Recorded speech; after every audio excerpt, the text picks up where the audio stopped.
The forest does not reveal La Corona all at once, it hides it by inches.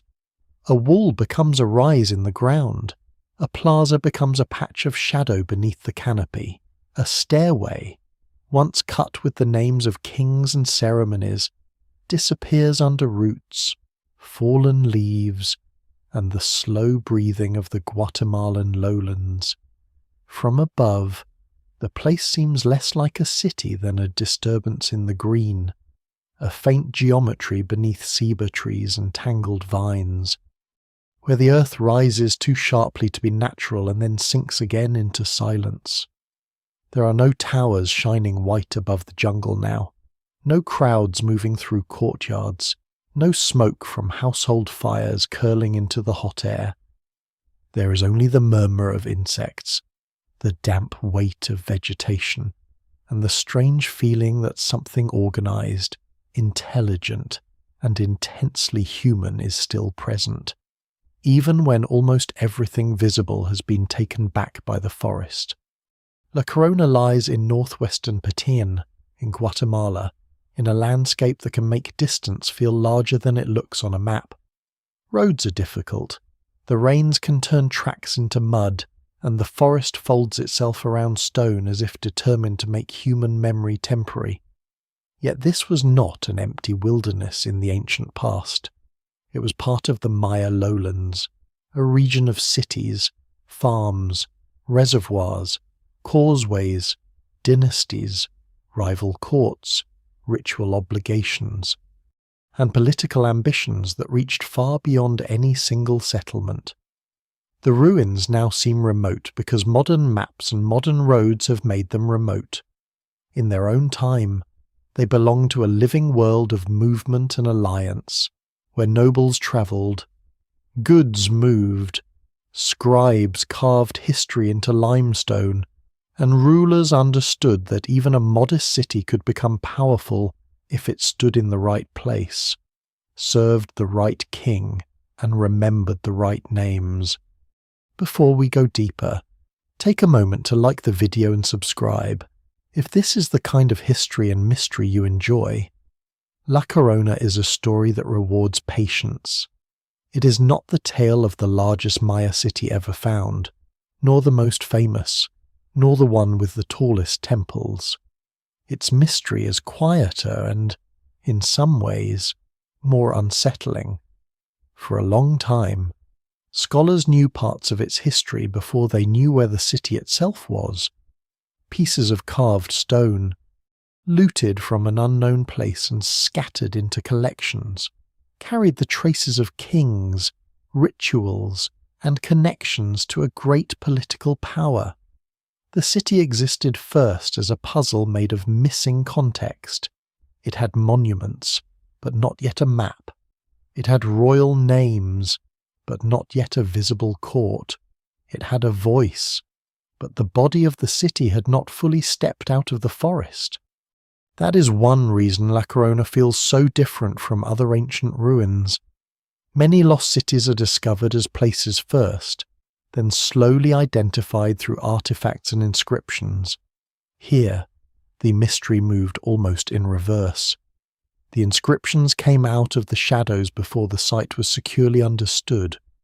Beautifully carved panels and blocks appeared far from their original setting, separated from plazas, buildings, and the political landscape that gave them meaning.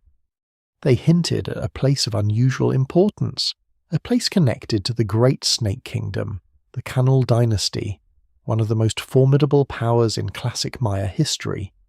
Yet the city that produced or displayed these texts seemed to have vanished behind the name Site Q, a scholarly placeholder for a source no one could confidently locate. It was a name made out of absence. In the forest itself, absence can be deceptive. At La Corona, the old city does not announce itself with a skyline. It waits low to the ground. Its mounds are not always dramatic at first glance. Some are softened by soil, some are torn by looters' trenches, some are covered so completely that the eye must learn how to see architecture inside irregular land. The jungle turns edges into slopes, plazas into clearings, stairways into buried scars. The ancient Maya built with stone, lime plaster, wood, thatch, paint, and labour. But time does not preserve all materials equally. What survives is incomplete, and the evidence remains incomplete even where the ruins are richest. A city is never only its temples, it is also its perishable roofs, its painted walls, its woven cloth, its market goods, its fields, its food, its voices, its gestures, its fears, and its everyday habits. Most of that vanishes first. Still, what remains at La Corona is enough to disturb any simple story. A small site should not have held such a dense record of high politics. A minor city should not appear so often in the orbit of great kings. A place buried under trees should not have helped scholars rethink the reach of one of the most ambitious dynasties in the Maya world. Yet it does. The power of La Corona lies in that contradiction. It is physically modest, but historically loud. Its architecture does not compete with the overwhelming grandeur of Tikal or Calakmul, but its carved texts speak into the heart of their rivalry. Its plazas may seem quiet now, but they once formed stages where alliances were displayed, royal visits remembered, ceremonies timed, and political loyalty made visible through stone. To stand imaginatively at La Corona is to stand at the edge of two worlds at once. One is the world of the present green, humid, fragmentary, watched over by archaeologists, guards, and local workers who understand that looting has already stolen too much. The other is the ancient city beneath it, a place where rulers and nobles moved through prepared spaces, where scribes shaped signs with extraordinary precision, where a carved monument could turn a ceremony into memory and memory into political power.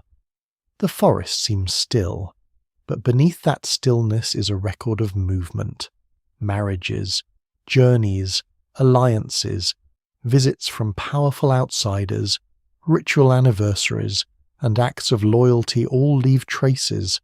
Some traces are clear, others are broken. Scholars still debate parts of the sequence, and no single surviving monument can restore the full story by itself. The heat of the lowland day helps explain something about the city's survival and disappearance.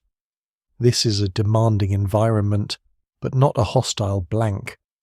Ancient Maya communities learned its rhythms with great skill. They built reservoirs, managed seasonal water, planted fields, shaped household spaces, and organized labor across generations.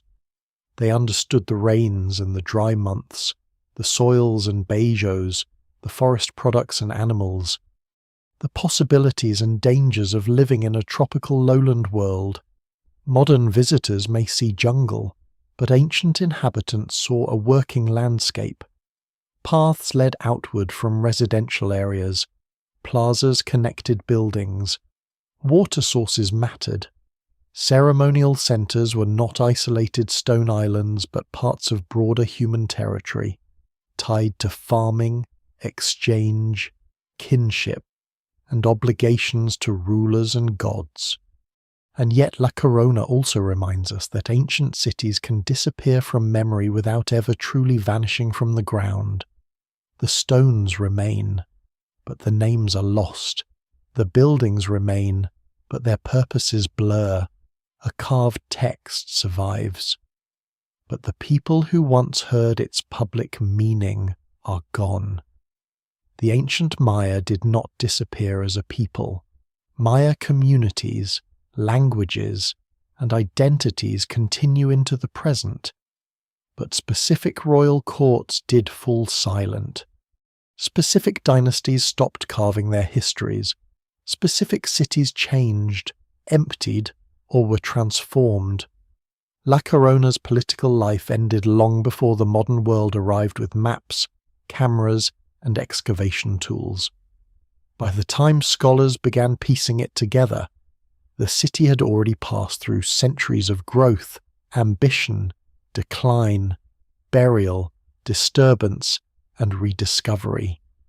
At first glance, the place seems to offer the familiar romance of archaeology, lost ruins hidden under jungle, ancient inscriptions, broken monuments, a vanished court. But La Corona is more than an atmospheric ruin. It is a warning about how fragile evidence can be. Looted objects can preserve clues while destroying the context that make those clues whole.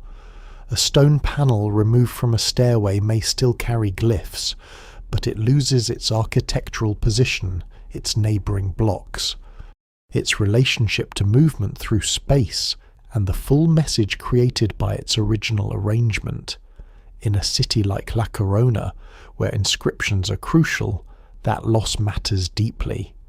The mystery is not only what the ancient Maya wrote, it is also what modern destruction erased before archaeology could listen properly. The forest keeps its own kind of archive. It does not preserve history neatly, but it shelters fragments long enough for patient eyes to find them. Beneath roots and leaf litter, La Corona holds a record of a city that was never meant to be forgotten, because Maya rulers carved memory to defeat forgetting. They placed names and dates into stone because political life depended on being remembered correctly. The irony is severe. A city that worked so carefully to preserve its place in history became, for centuries, nearly nameless. Its monuments travelled without their home. Its home survived without its full identity. And when those pieces began to meet again, La Corona emerged not as a simple lost city, but as a keyhole into the larger machinery of Maya power. What waits beneath the green silence is therefore not only architecture, it is a question. How does a small city become central to a vast political story? How does a place nearly erased by looting and forest return with enough force to change what scholars think they know? And how many other cities, still hidden in the Maya lowlands, are holding similar contradictions under their roots? La Corona begins as a low mound in a dense forest, but the deeper one follows its traces. The more it becomes clear that this quiet place was once tied to some of the most consequential struggles of the classic Maya world. The jungle may cover stone, but it does not always defeat memory. Sometimes it only delays the moment when memory rises again. Beyond the buried plazas of La Corona, the forest spreads outward in every direction, and it is easy to imagine that the city once stood alone in a sea of trees. That impression is one of the great illusions of the Maya lowlands. The jungle looks ancient, permanent, almost untouched. But beneath its canopy lies one of the most densely worked ancient landscapes in the Americas. The northern Petén was not a wilderness interrupted by a few ceremonial centres. It was a lived-in world of settlements. Fields, terraces, reservoirs, paths, defensive features, shrines, workshops, and political boundaries that shifted over time. Some cities rose into great capitals, others remained smaller courts tied to larger powers. Still others were villages, farming communities, roadside places, or ritual nodes whose names have not survived. Together they formed a human landscape so complex that modern archaeology is still learning how to see it. The first secret of this world is that the Maya did not simply live in the forest. They made the forest part of the city. Their settlements were not built like later European towns, with hard walls separating urban life from countryside. Maya urbanism often spread outward in patterns that can seem loose to modern eyes: ceremonial cores, elite compounds, household groups, agricultural zones, reservoirs, quarries, and causeways woven together across uneven terrain. A visitor moving through such a place in the classic period would not pass suddenly from city to wilderness. Instead, the world would shift gradually. A plaza would give way to courtyards. Courtyards would give way to house mounds. House mounds would open toward cultivated spaces, orchards, managed woodland, and water features. The city was not only the tallest temple or the carved monument, it was the entire organized landscape. In La Corona's region, that organization mattered deeply because water was both a blessing and a problem. Rain could fall with tremendous force in the wet season, and then the dry season could test every reservoir, every stored supply, every household routine. The ancient Maya did not have permanent rivers everywhere they needed them, so they engineered survival through local knowledge and long-term planning. Depressions could be modified, plazas could be plastered and sloped to direct runoff. Reservoir could hold water through the dry months. The control of water was never merely practical. It carried political meaning, because a ruler who could gather labor, maintain infrastructure, and stage ceremonies connected to rain and fertility was not just feeding a city. He was making authority visible. Scholars still debate the details of water management at many individual sites, but across the lowlands the pattern is clear enough. Survival depended on memory, maintenance, and collective work. This is the broader world into which La Corona fits. It is a small court in a landscape full of older paths, seasonal choices, and competing loyalties. To the east and southeast lie great centres whose names dominate Maya history. To the north and west stretch zones that connect toward Calakmul and the larger sphere of Kaanul power. In between are wetlands, ridges, bajos, forest corridors, and settlements that make political geography more complicated than a simple map of capitals. Power in the Maya lowlands was not a flat empire with one road system and one command centre. It was a web of courts, vassals, rivals, allies, marriages, obligations, ritual visits, and prestige. A city could be important because of its size, but it could also be important because of where it stood and whom it connected. That's one of the reasons La Corona matters. Its significance is not written only in the height of its buildings. It lies in its position within a moving political world. The site sits in a region that helps explain how the Snake dynasty could project influence across the central Maya lowlands. The Kaanul rulers did not need every allied place to become a giant capital. They needed loyal courts, strategic nodes, families tied by marriage, nobles who could host ceremonies, and communities capable of anchoring political presence in difficult terrain. What survives in the record suggests that La Corona served this kind of role with unusual intensity. It was not merely a passive settlement in the shadow of larger cities.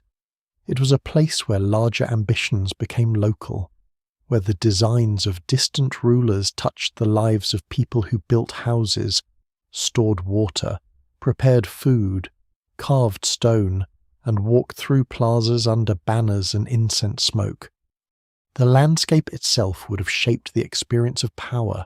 In the dry season, dust and heat settled over paths. In the rainy months, the forest thickened, insects multiplied, and movement demanded patience. Goods still moved, people still moved. Nobles travelled for ceremonies and negotiations. Messengers carried information. Traders and porters moved cacao, obsidian, jade, feathers, salt, ceramics, textiles, and perishable goods that rarely survive archaeologically but must have mattered enormously. A bright green jade ornament could travel far from its source. Obsidian blades could carry the signature of distant volcanic regions. Fine ceramics could reveal taste, status, and affiliation. Not every movement was grand or royal. Many journeys were ordinary, repeated, and necessary. But together they made the political map real. Causeways, where they existed, gave structure to this movement. Some Maya cities built raised roads, or sac biob, that linked architectural groups, suburbs, or even distant settlements. They were practical routes, but they also carried symbolism. A raised white road in a Maya landscape was not just a way to avoid mud. It could guide processions, frame views, connect sacred spaces, and make political order visible in stone and plaster. Around La Corona, the idea of roads must be handled carefully. The evidence points to routes of connection, communication, and strategic movement. But not every political link needs to be imagined as a continuous paved highway. In the ancient lowlands, a road could be a built causeway in one place, a known forest route in another, a riverine corridor elsewhere, and a chain of allied courts that made long-distance movement possible. The evidence remains incomplete, but the political logic is strong. La Corona belonged to a connected world. The great centres around it made that world dangerous. Tikal, Calakmul, El Peruwaka, Zibanche, and other courts were not simply cities with temples. They were dynastic houses with memories, enemies, claims, and ambitions. Their rulers counted time in sacred cycles, celebrated accessions, remembered victories, arranged marriages, and carved events into public stone. They also competed, warfare, capture, alliance, and ritual humiliation were part of the political language of the classic Maya world. Yet it would be misleading to imagine endless chaos. Maya politics was also deeply formal, ceremonial, and bound to ancestry. Courts could be violent and diplomatic at the same time. They could exchange royal women in marriage, receive visiting lords, sponsor rituals, and then later appear on opposite sides of a conflict.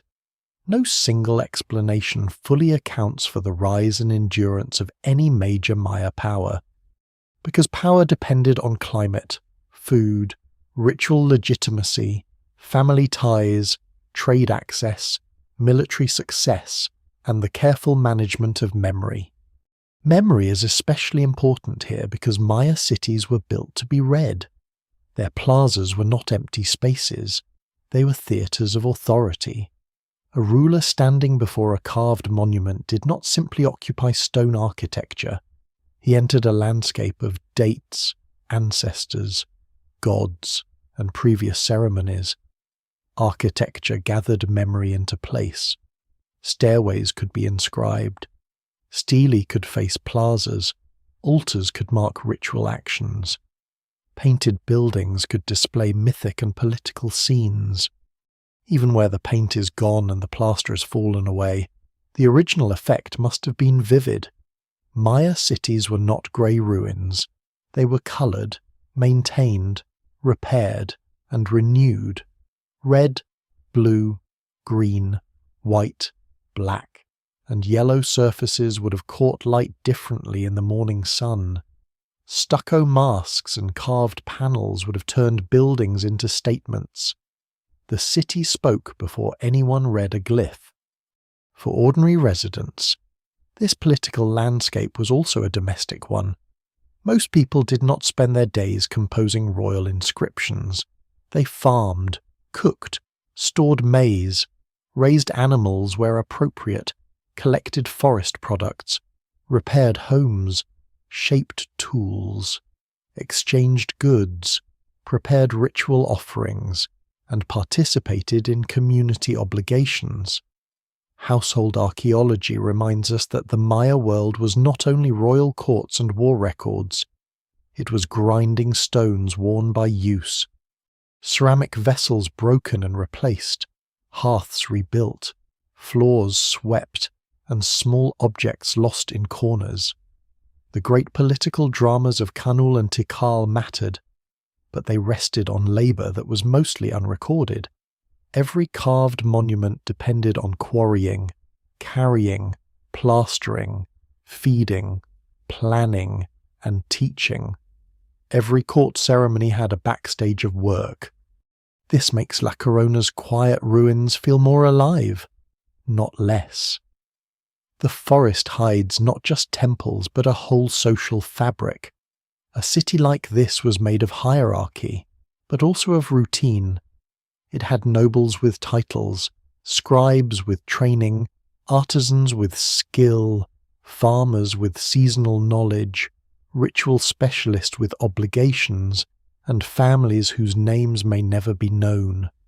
The lowlands around it were not empty green space between famous ruins.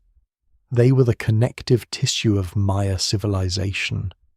To understand La Corona, one must first let go of the idea of the lost city as an isolated jewel in the jungle. It was never isolated. Its mystery begins precisely because it was connected to roads and routes, to water and fields, to royal houses, to distant capitals, and to a political world where even a small city could hold a key to a kingdom. The name came before the city, long before La Corona was securely placed on the archaeological map.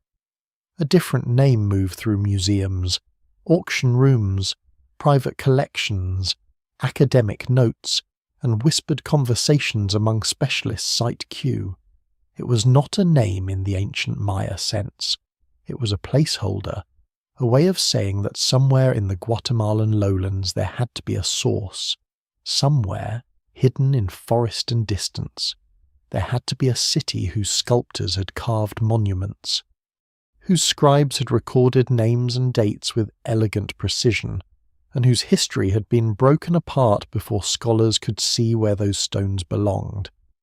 The story begins not with excavation, but with absence. In the 1960s, carved Maya sculptures began appearing on the international art market. They were beautiful, portable enough to be sold, and badly removed from their original setting. Some showed ball players, some carried hieroglyphic texts, some bore signs that seemed to repeat across multiple objects, as though they came from the same political world, the same court, perhaps even the same city. For scholars trying to read classic Maya history, these objects were irresistible and troubling at the same time. They preserved names and events, yet they had been stripped of their exact location, architectural context, and relationship to nearby buildings, floors, stairways, and other carved stones. A looted monument is never just an object out of place. It is a sentence torn from a book, and sometimes the book itself is burned afterward. At Site Q, the damage was especially severe because many carvings seem to have belonged to hieroglyphic stairways, monuments designed to be read as part of movement through architectural space.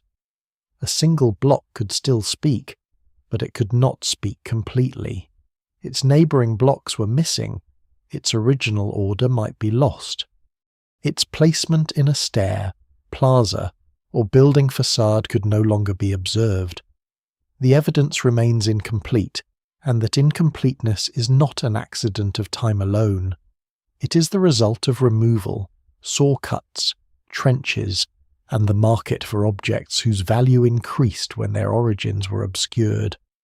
Among the scholars who began to recognize the pattern was Peter Matthews, then a young researcher who noticed that many pieces shared signs, names, and political references. The unknown source became Site Q, often understood as a shortened form of "qué or which" in Spanish, a question disguised as a place name. The label was useful because it admitted uncertainty without pretending to solve it.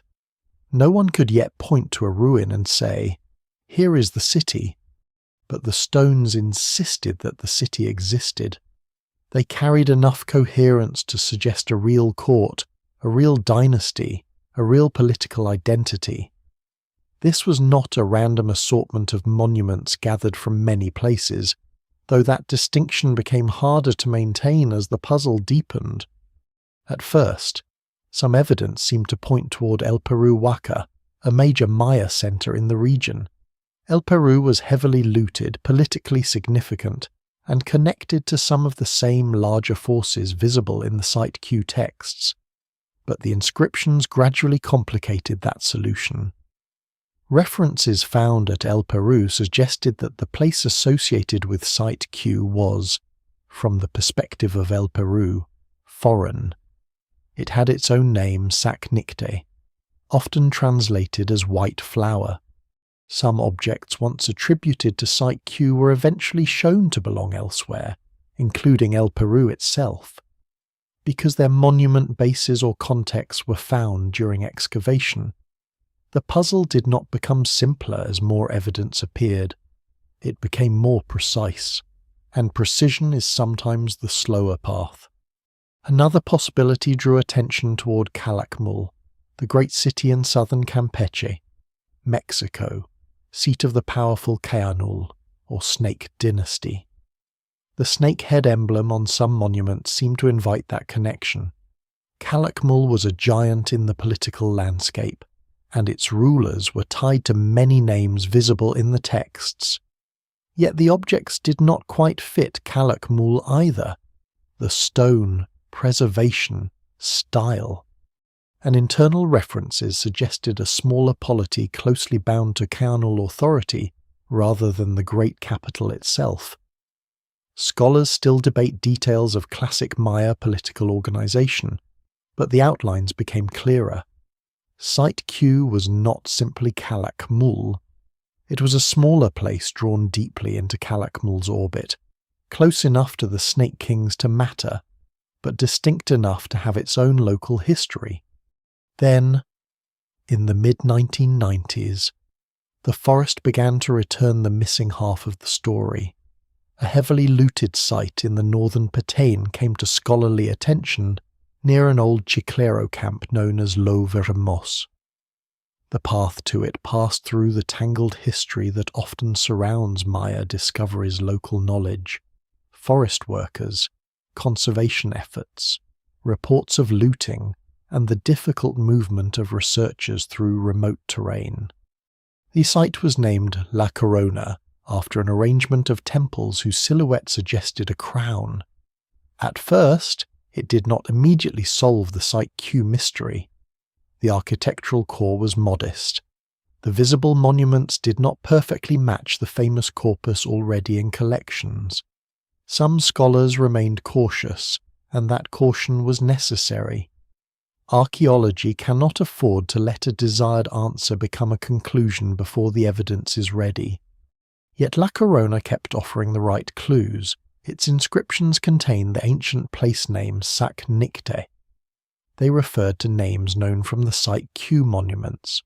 They used titles characteristic of the Site Q rulers, including Sac Wais, a title associated with allies of the Kaanul dynasty.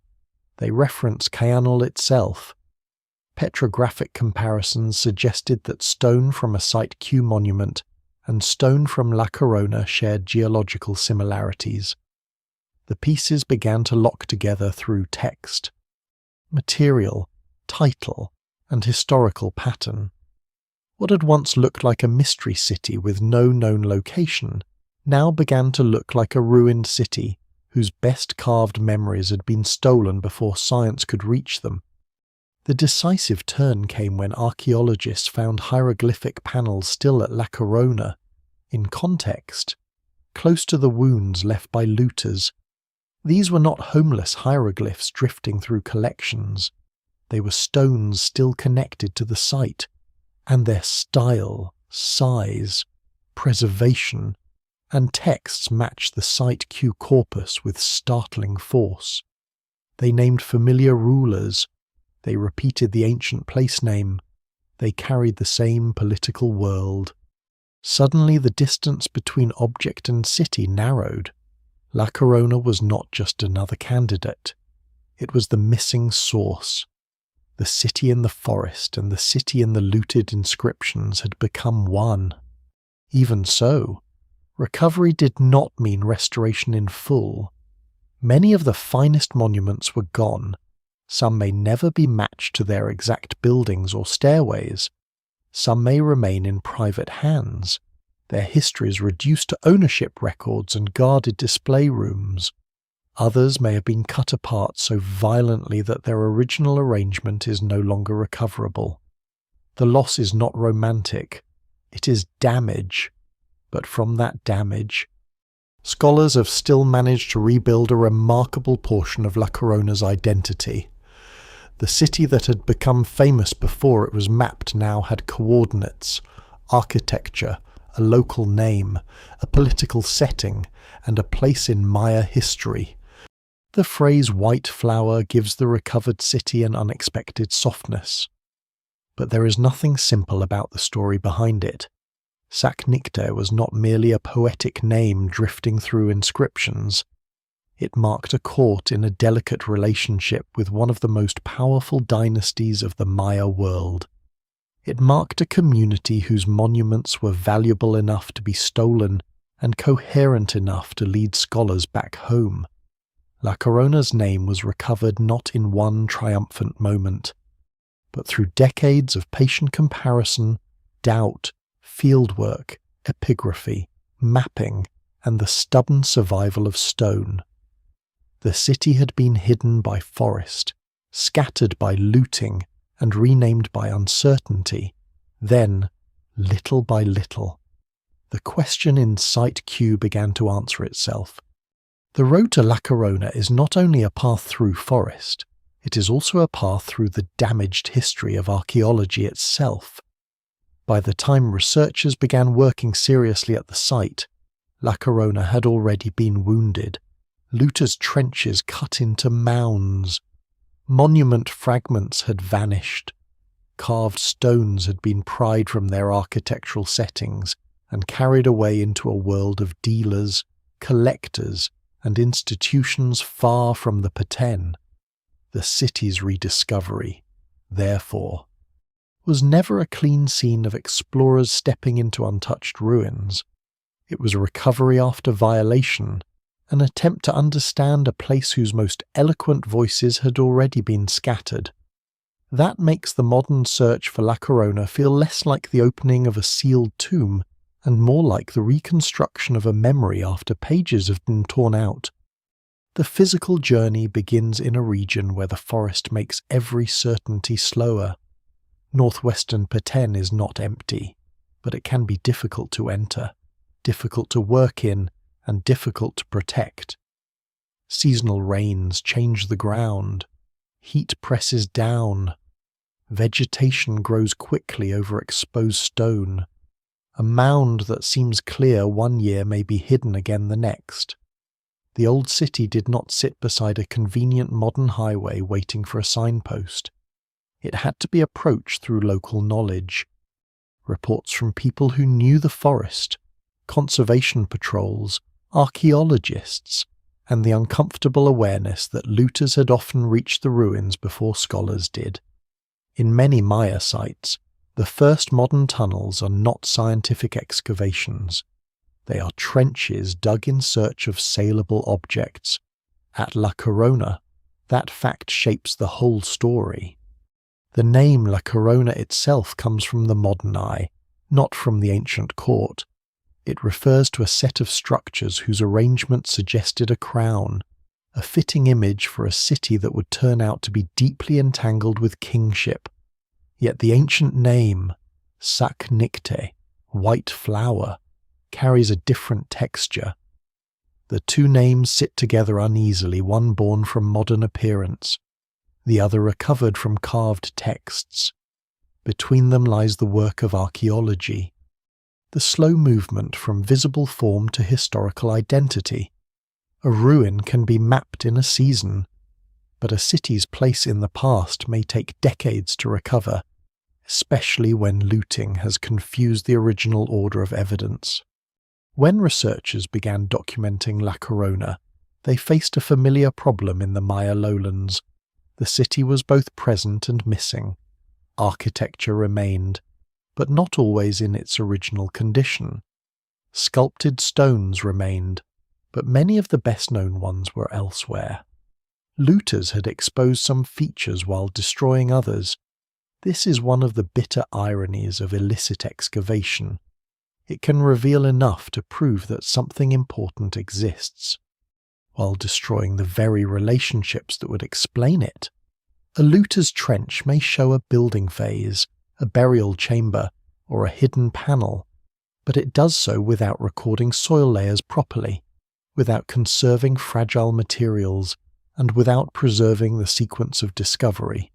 What survives in the record suggests that La Corona was rich in historical information, but the evidence remains incomplete because some of that information was removed before it could be studied in place. The careful work that followed had to be patient by necessity. Archaeologists did not simply arrive, dig, and solve the mystery. They mapped mounds, studied looters' trenches, documented architecture, compared inscriptions, examined ceramics, and worked with epigraphers who could read the names and dates carved in stone. They had to ask which objects truly belonged to La Corona, which had been misattributed, and which still floated in uncertain relation to the site. They had to separate similarity from proof. In a region where powerful dynasties shared symbols, titles, and political relationships, a reference to Kaanul alone was not enough. The case had to be built from converging evidence, ancient place names, titles, ruler names, monument style, material analysis, and archaeological context. The road to certainty was not dramatic in the cinematic sense. It was dramatic because each small confirmation narrowed decades of uncertainty. Epigraphy became one of the keys. Maya writing is not decorative background, it is historical evidence, dense with dates, names, verbs, titles, dynastic affiliations, ritual events, and sometimes political subtext. At La Corona, the inscriptions did more than identify rulers. They tied the site to a wider world of royal visits, marriages, ceremonies, and alliances. They also helped match the city to the scattered site Q corpus. When a carved block found in place speaks the same political language as a looted panel in a distant collection, the silence between them begins to close. Yet even then, scholars must remain careful. A single glyph can change a reading. A broken date can shift a sequence. A missing block can leave an event suspended between possibility and proof. The ancient scribes carved with confidence, but modern readers inherit fractures. The work in the field also revealed that La Corona was not a lonely ceremonial island. Its architecture, settlement pattern, and surrounding landscape placed it within a broader network. Later technologies, especially airborne laser scanning, helped archaeologists see through the canopy in ways earlier researchers could only dream of. LiDAR does not remove the need for excavation, and it cannot read human intention by itself, but it can reveal shapes hidden under vegetation platforms. Causeways, terraces, reservoirs, building groups, and unnatural alignments. In the Maya lowlands, it has transformed the scale of questions scholars can ask. At La Corona and across nearby regions, the forest begins to look less like blank space and more like a cover laid over ancient design. The city becomes part of a patterned landscape, not a stray ruin lost by chance. Even with technology, the work remains human and physical. Someone must walk the ground. Someone must check what the laser suggests. Someone must distinguish an ancient platform from a natural rise, a reservoir edge from erosion, a causeway from a line of geology. Archaeology is often imagined as discovery in a single brilliant instant, but at places like La Corona it is closer to disciplined attention repeated over years. Teams return season after season. They clear carefully. They draw profiles. They stabilize stones. They compare notes. They protect what can be protected. They confront the damage that cannot be undone. In that process, the city stops being a rumour and becomes a place of measurements, contexts, and layered histories. The struggle against looting is part of this same road.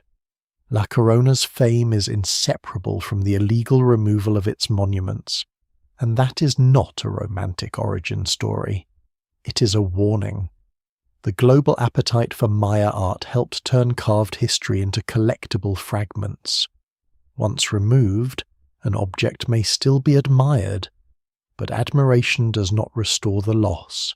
The market tends to prize the image, the surface, the dramatic glyph, the noble figure, while archaeology needs the full setting. Where the stone stood, how it related to other stones, whether it was reused, buried, broken, reset, or displayed in a particular line of sight. Without context, even a masterpiece becomes partly mute. La Corona teaches that the beauty of ancient art cannot be separated from the violence done when it is stolen. And yet the story is not only loss. The city's recovery also shows the resilience of evidence. Despite looting, despite forest cover, despite decades of uncertainty, La Corona still had enough left to speak. Its ancient name survived. Its ties to Kaanul survived. Its rulers survived in carved phrases. Its buildings survived as mounds and alignments. Its role in the political landscape survived in fragments that could be compared and reassembled. The road to La Corona, then, is not a simple march from ignorance to knowledge. It is a more fragile passage from stolen stones to protected ruins, from a question mark to a name, from scattered monuments to a city whose importance becomes clearer, precisely because so much had been at risk of disappearing forever. To imagine La Corona only through its carved monuments would be to see the city from the height of royal memory, where kings, nobles, dates, and alliances dominate the stone. But most of the city's life happened closer to the ground.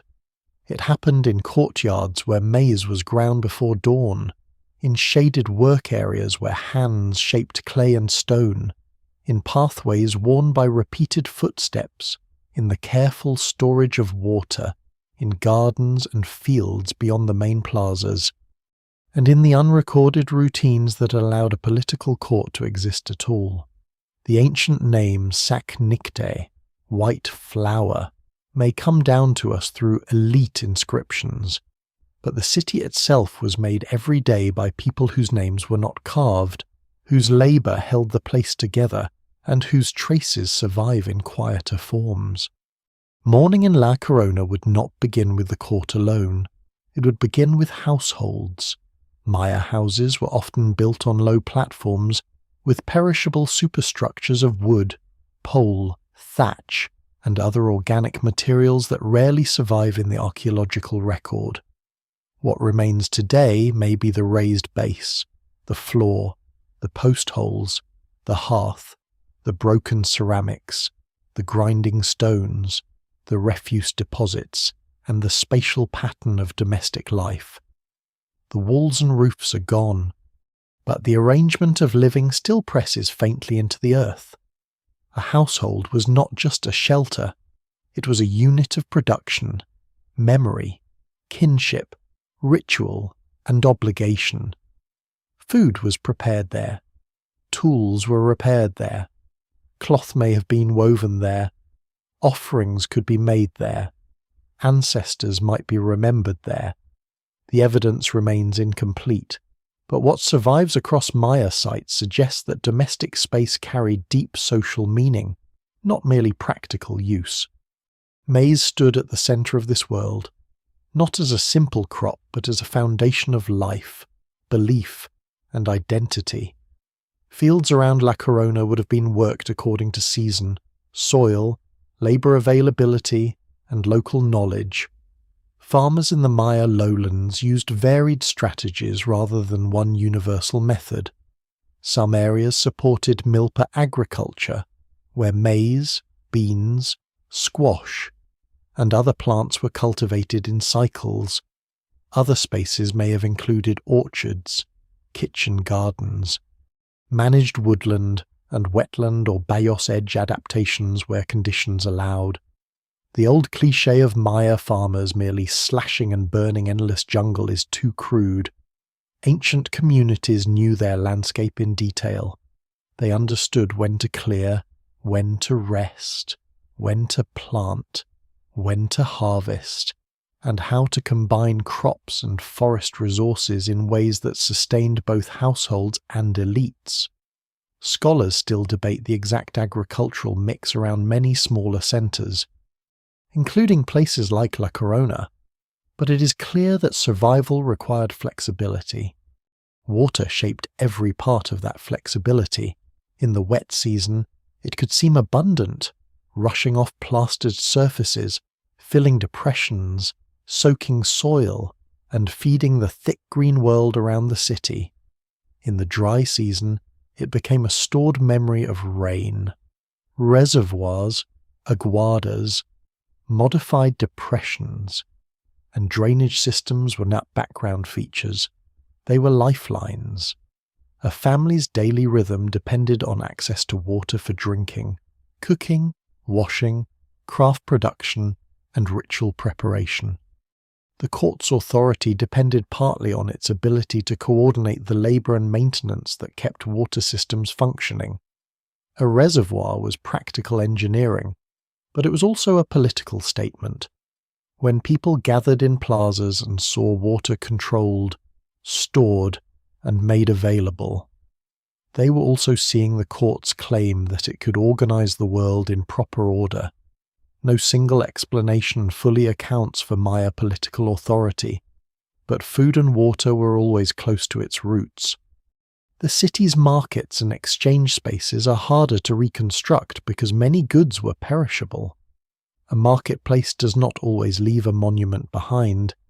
It leaves distributions of ceramics, soil chemical signatures, tool fragments, repeated movement, and sometimes open spaces that make sense only when imagined full of human activity. At La Corona, as in other Maya centres, exchange would have linked households to wider networks. Some goods were local food, firewood, baskets, pottery, stone tools, plant materials, prepared meals, and everyday textiles. Others travelled long distances: obsidian from volcanic highlands, jade from the Motagua region, marine shell from coastal zones, fine ceramics, feathers, pigments, cacao, and other prestige items that carried both material and symbolic value. Even a small city could become a place where distant things arrived, were displayed, exchanged, gifted, or transformed into signs of rank. Craftwork gave daily life texture. Potters shaped vessels for cooking, serving, storage, and ritual use. Stoneworkers made blades, scrapers, ornaments, and architectural pieces. Scribes and sculptors, working at the elite end of craft production, turned limestone into political memory. Weavers, whose work almost never survives in the humid lowlands, may have produced some of the most important objects in Maya society. Cloth could signal status, gendered expertise, ritual obligation, and economic value.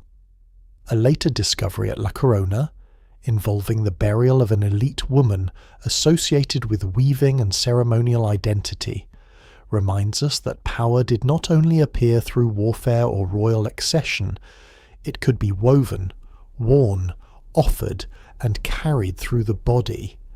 The details of such lives are difficult to recover, but the surviving clues warn against imagining Maya political society as only a world of male rulers and stone monuments. Ritual entered ordinary life in ways that were probably constant rather than occasional. The great ceremonies in plazas may have drawn crowds, but smaller acts of devotion took place in homes, courtyards, fields, and shrines. The Maya cosmos was layered and animate, filled with ancestors, gods, sacred directions, caves, mountains, water places, and cycles of time. A household might mark transitions with offerings. A farmer might understand planting through both practical knowledge and sacred obligation. A noble ceremony in the main court might echo concerns felt in every home reign: fertility, health, continuity, and the favour of powers that could not be controlled directly. Archaeology can find caches, incense burners, figurines, special deposits, and ritualized placements, but it cannot always recover the words spoken or the emotions carried. What survives in the record suggests a world where daily survival and sacred order were not separate categories. The people of La Corona also lived under hierarchy. The court was not merely ceremonial decoration above an egalitarian village.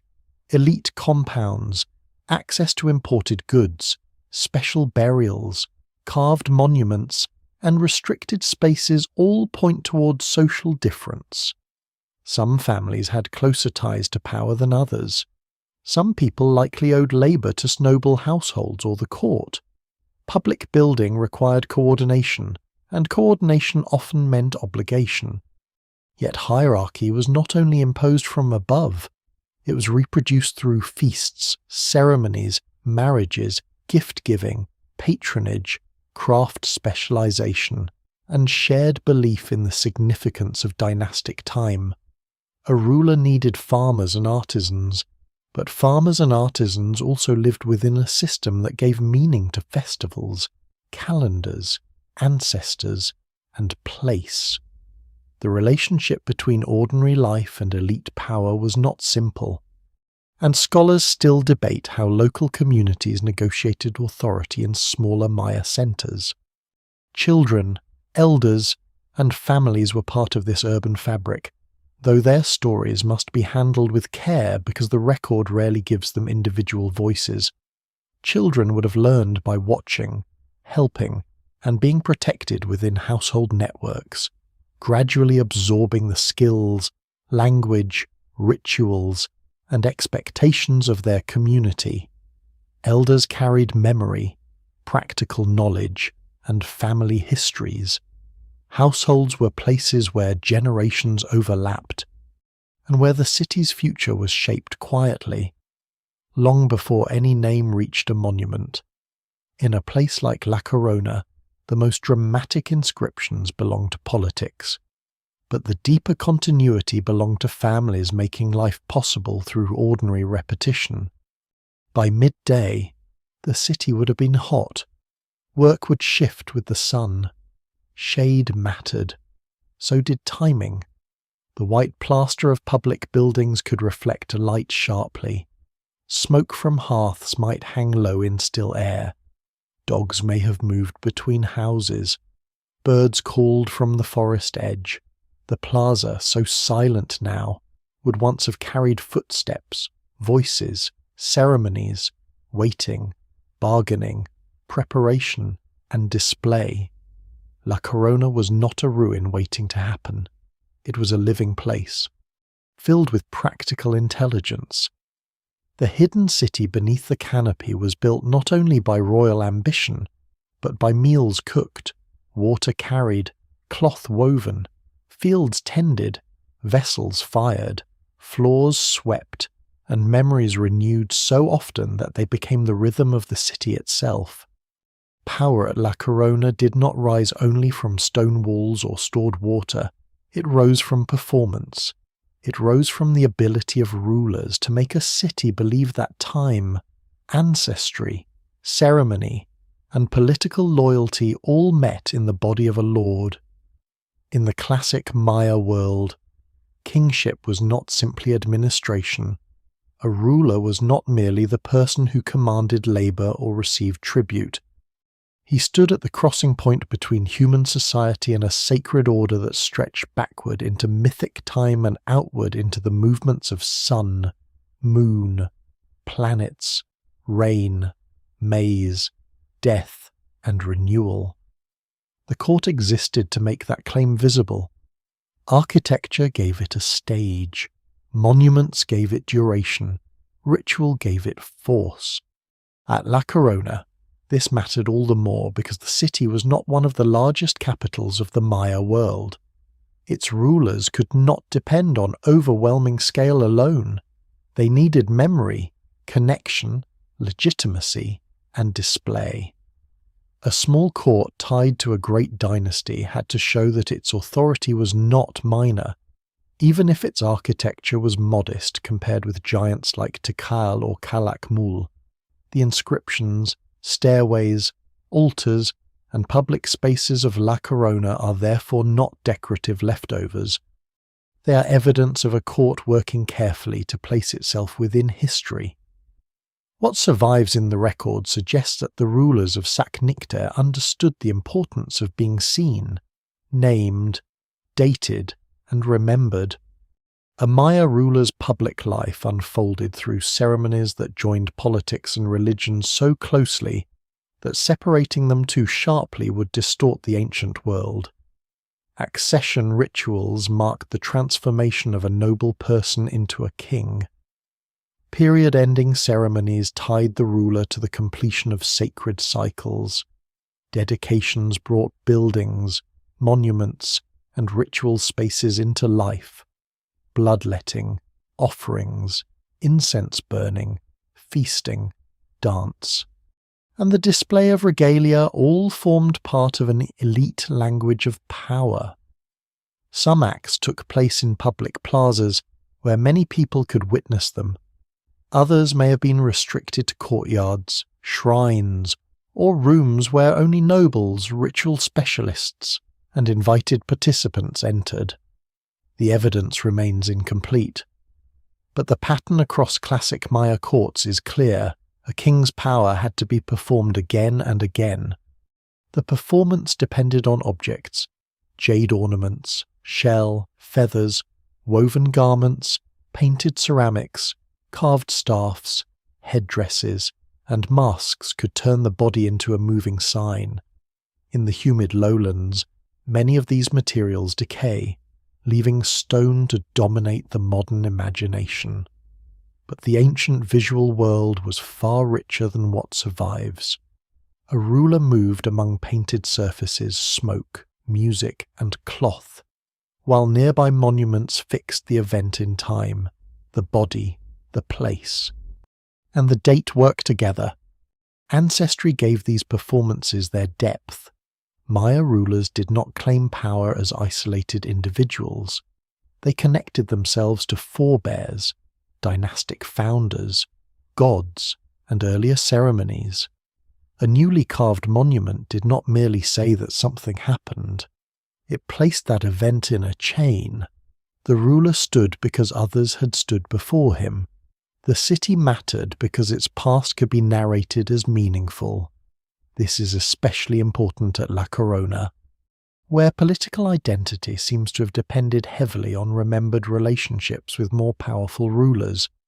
If a local king could present himself as the loyal partner, host, relative, or ritual subordinate of the Kaanul dynasty, then his own authority became larger than the city's physical scale. The word court helps capture this world better than the word palace alone. A court was not only a building, it was a social organism ruler, relatives, scribes, priests, warriors, attendants, artists, messengers, visiting nobles, and marriage partners. It made decisions, staged ceremonies, received guests, commissioned monuments, and managed relationships with other polities. It also consumed labour and goods. Behind the elegance of a carved panel stood a great deal of organisation. And behind organisation stood people whose work rarely becomes famous. At La Corona, the court's relationship with Kaanul gave sacred power a sharper political edge. The Snake dynasty was not merely a distant ally in a vague sense. Its presence appears in inscriptions, titles, visits, and dynastic references that show sustained contact. For local rulers, association with Kaanul could strengthen legitimacy. For Kaanul, Loyal courts like La Corona could extend influence into strategic regions without turning every place into a direct administrative colony. This relationship could be renewed through marriage, ritual visits, military support, or shared commemoration.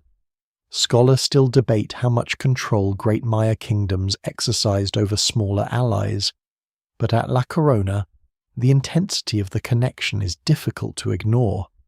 Royal women were part of this system in ways that older histories sometimes underestimated.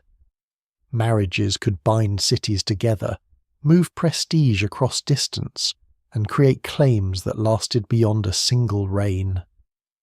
A noblewoman arriving at a smaller court from a powerful dynasty was not simply a domestic figure hidden behind male politics.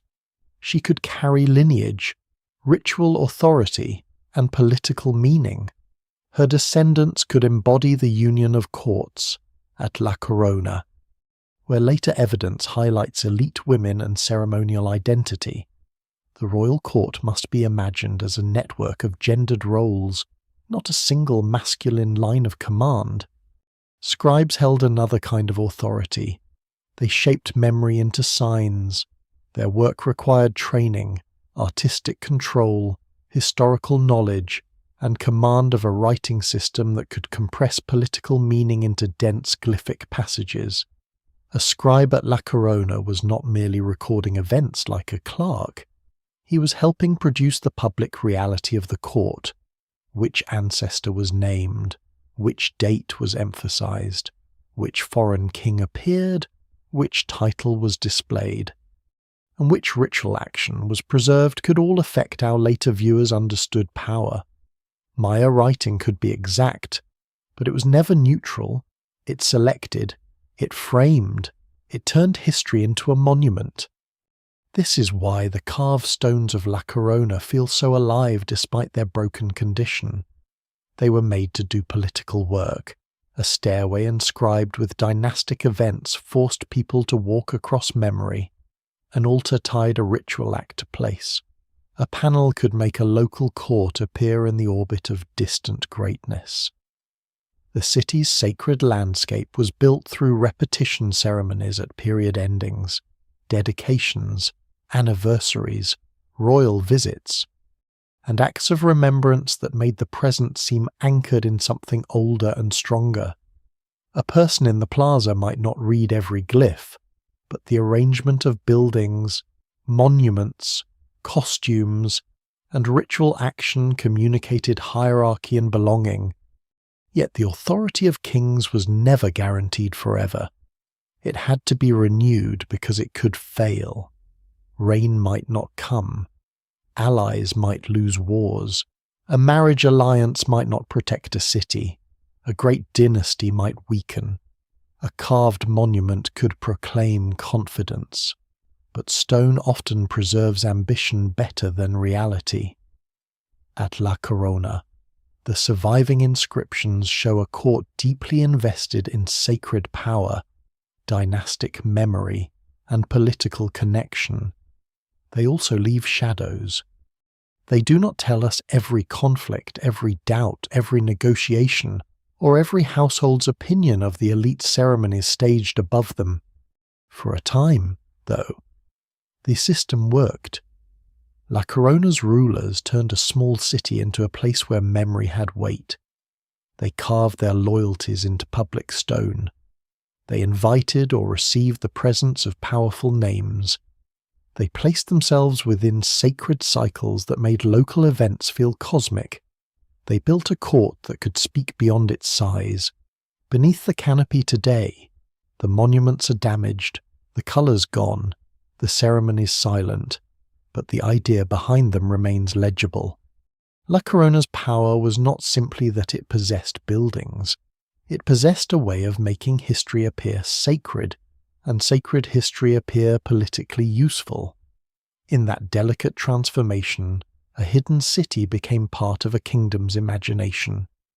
The shadow over La Corona is shaped like a snake, not a literal serpent moving through the forest, but a dynastic emblem, a royal sign, a political force whose reach once stretched across much of the classic Maya world. The Kaanul dynasty, often called the Snake Kingdom because of its emblem glyph, is one of the great powers behind La Corona's story.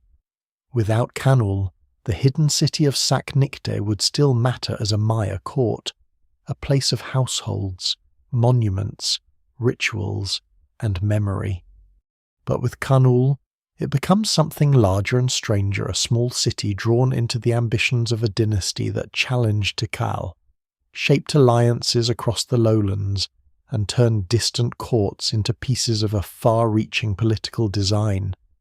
The Snake Kingdom did not begin as a simple empire with fixed borders and obedient provinces. Maya power rarely worked that way. It moved through royal courts, marriage alliances, ritual obligations, war, patronage, prestige, and the careful staging of loyalty. A great ruler did not need to station administrators in every settlement to make influence real. He could place allies in key positions, marry daughters or noblewomen into important courts, sponsor ceremonies, receive tribute, support local rulers, and make his name appear in the inscriptions of other cities. Power could travel through stone, bloodlines, ritual attendance, and fear. It could be visible without being everywhere. That is what makes Kaanul difficult to map and fascinating to follow. For much of the classic period, the dynasty associated with the snakehead emblem becomes the most serious rival to Tikal, the great city that had long dominated parts of the central lowlands. The Kaanul story itself is complex because its early seat appears to have been at Tibanch, far to the northeast, before Calakmul later becomes the dynasty's famous capital. Scholars still debate the exact sequence of this shift and the political mechanisms behind it. But the broad movement is clear enough. Kaanul power expands, adapts, relocates, and endures. It is not a static kingdom. It is a dynastic project, able to attach itself to different places while preserving the force of a royal name. La Corona enters that project in a way that seems out of proportion to its size. Its buildings do not declare it a capital of the first rank. Its population appears smaller than that of the largest Maya centers, yet its inscriptions place it close to the heart of Kaanul's strategy. The city stands in northwestern Peten, in a region that helps connect Calakmul's sphere of influence with roots and allies farther south and east. In political terms, La Corona is not a backwater. It is a hinge. Through it, the Snake dynasty can reach toward other courts, maintain relationships, and anchor influence in a landscape where rival powers also watch for advantage.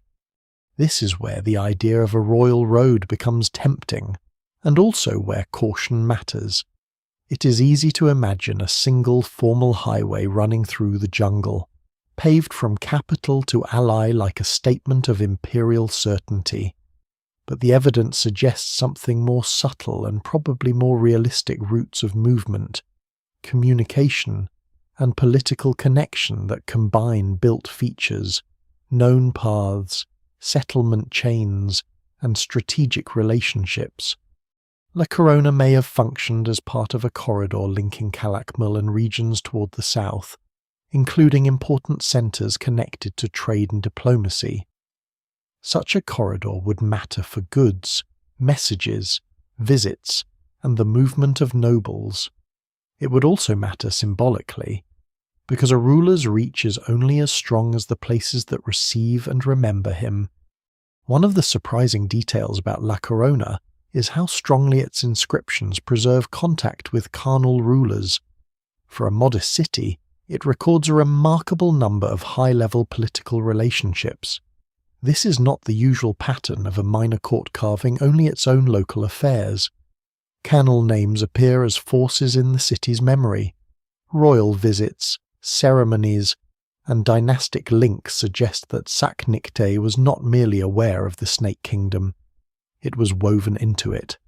The title Sac Wais, associated with local lords connected to Kaanul, appears in this world as a sign of special relationship, though the exact meaning and implications of such titles remain debated. It seems to mark a kind of privileged subordinate or ritual political partner, someone whose local authority is strengthened through attachment to the Snake dynasty. For La Corona's rulers, this attachment could be enormously useful. A small court survives more easily when it is backed by a larger name. Association with Kaanul could bring prestige, marriage partners, protection, and a place in a broader ceremonial order. It could make a local ruler appear not isolated but chosen, linked to one of the most powerful dynastic houses in the lowlands. It could turn a city's public history into a regional statement. A carved stairway at La Corona did not simply speak to people in one plaza. It spoke into a network of courts where names, dates, and loyalties mattered. To carve Kaanul into local memory was to announce that Saknikte belonged to a larger world. For Kaanul, the relationship was equally valuable. Great powers need smaller allies. They need courts that control local resources, host ceremonies, secure routes, provide information, and create zones of loyalty near rival spheres. La Corona's position near the western side of Tikal's wider world makes it particularly intriguing. A loyal court here could help Kaanul pressure, bypass, surround, or monitor rival networks. It could help maintain connections with El Peruwaka and other centers tied into the Snake Alliance system. The evidence remains incomplete, and no single inscription gives a full strategic map. But the pattern is difficult to dismiss. La Corona appears again and again where political geography matters. The Kaanul shadow is not only military, it is also dynastic and ceremonial. Royal women move through this system as living bridges between courts. Marriages can join houses, create descendants with claims to multiple lines, and transform diplomacy into kinship. In Maya inscriptions, such relationships are often recorded with care because they matter. A marriage is not a private event in the modern sense. It is a political act that reshapes memory. If a woman connected to Kaanul enters La Corona's court, the city gains more than a spouse for a ruler. It gains bloodline prestige, ritual authority, and a public relationship to distant power. The effects may last for generations. This helps explain why La Corona's monuments are so rich in memory. The city seems to have needed to remember Kaanul, and to be seen remembering Kaanul. Its monuments are not neutral records. They are acts of political alignment. They say, in stone, that this small court stands within the orbit of the Snake Kings. They preserve moments when royal presence, marriage, ritual timing, and local rulership all meet. That makes La Corona precious to modern scholars because it reveals not only what Kaanul did, but how Kaanul endured. The dynasty's strength did not lie only in battles won by great kings. It lay in relationships repeated in smaller places, in courts that kept the snake emblem alive far from the capital. Yet there is a cost to standing in a great shadow. An ally can become dependent. A local court can rise because a powerful patron rises, and tremble when that patron weakens. Kaanul's enemies become relevant to La Corona. Kaanul's defeats echo outward. Kaanul's ceremonies, marriages, and crises are no longer distant events. They become part of the city's fate. A small city tied to a great dynasty gains meaning, but it also shares risk. What looks like protection in one generation may become vulnerability in another. No single explanation fully accounts for La Corona's long endurance, but its deep attachment to Kaanul must have shaped both its opportunities and its dangers. Under the forest now, the Snake Kingdom is gone as a political force.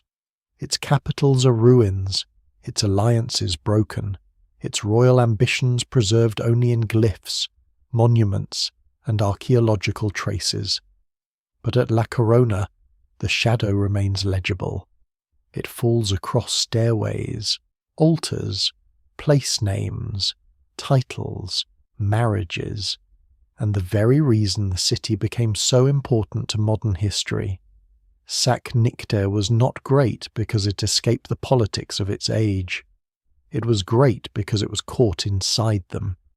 The hidden city beneath the canopy becomes a window into the way power really moved in the Maya world, not only through conquest, not only through temples, but through memory, loyalty, kinship, and the long reach of a serpent-shaped name. At La Corona, stone does not merely hold buildings up, it remembers. The city's most powerful evidence comes from carved surfaces that once belonged to stairways, panels, altars, and monuments placed where bodies moved through public space. These were not hidden records sealed away for scholars. They were part of the city's architecture of authority, meant to be seen, approached, climbed, crossed, and understood within ceremonies that joined local life to dynastic history. A hieroglyphic stairway is especially intimate in that way. It turns writing into a path. It places dates and names under the movement of feet. It makes memory something the city physically passes over and returns to, again and again. The inscriptions of La Corona are remarkable because they preserve a political world far larger than the site itself. In them appear names, titles, ceremonies, visiting lords, royal women, alliances, period endings, and ties to the Kaanul dynasty. The stones are often damaged, displaced, or incomplete, but even in broken form they carry an unusual density of history. For a city of La Corona's modest scale, the number and importance of its texts are striking. It is as though a small court felt an urgent need to carve its relationships clearly, to anchor itself in time, and to show that its story was inseparable from the movements of great kings. The evidence remains incomplete, but the surviving fragments suggest a city unusually invested in written political memory. Maya hieroglyphic writing is one of the great intellectual achievements of the ancient Americas. It records language through a sophisticated combination of signs representing sounds, words, titles, and ideas.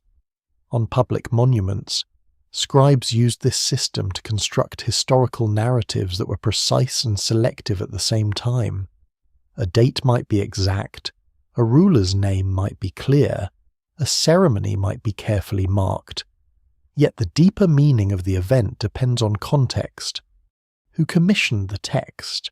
Where it stood? What political crisis or alliance surrounded it? And what earlier events it was designed to recall? The Maya inscriptions do not behave like neutral chronicles. They are royal memory shaped for public use. La Corona's stairway blocks show this beautifully and painfully.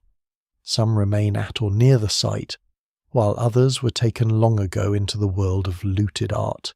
When a stairway is intact, the sequence of blocks can create a narrative in order, with dates and events connected across the architecture. When blocks are removed, the text becomes a puzzle. A name may survive without the action that explains it. A date may remain without the full event.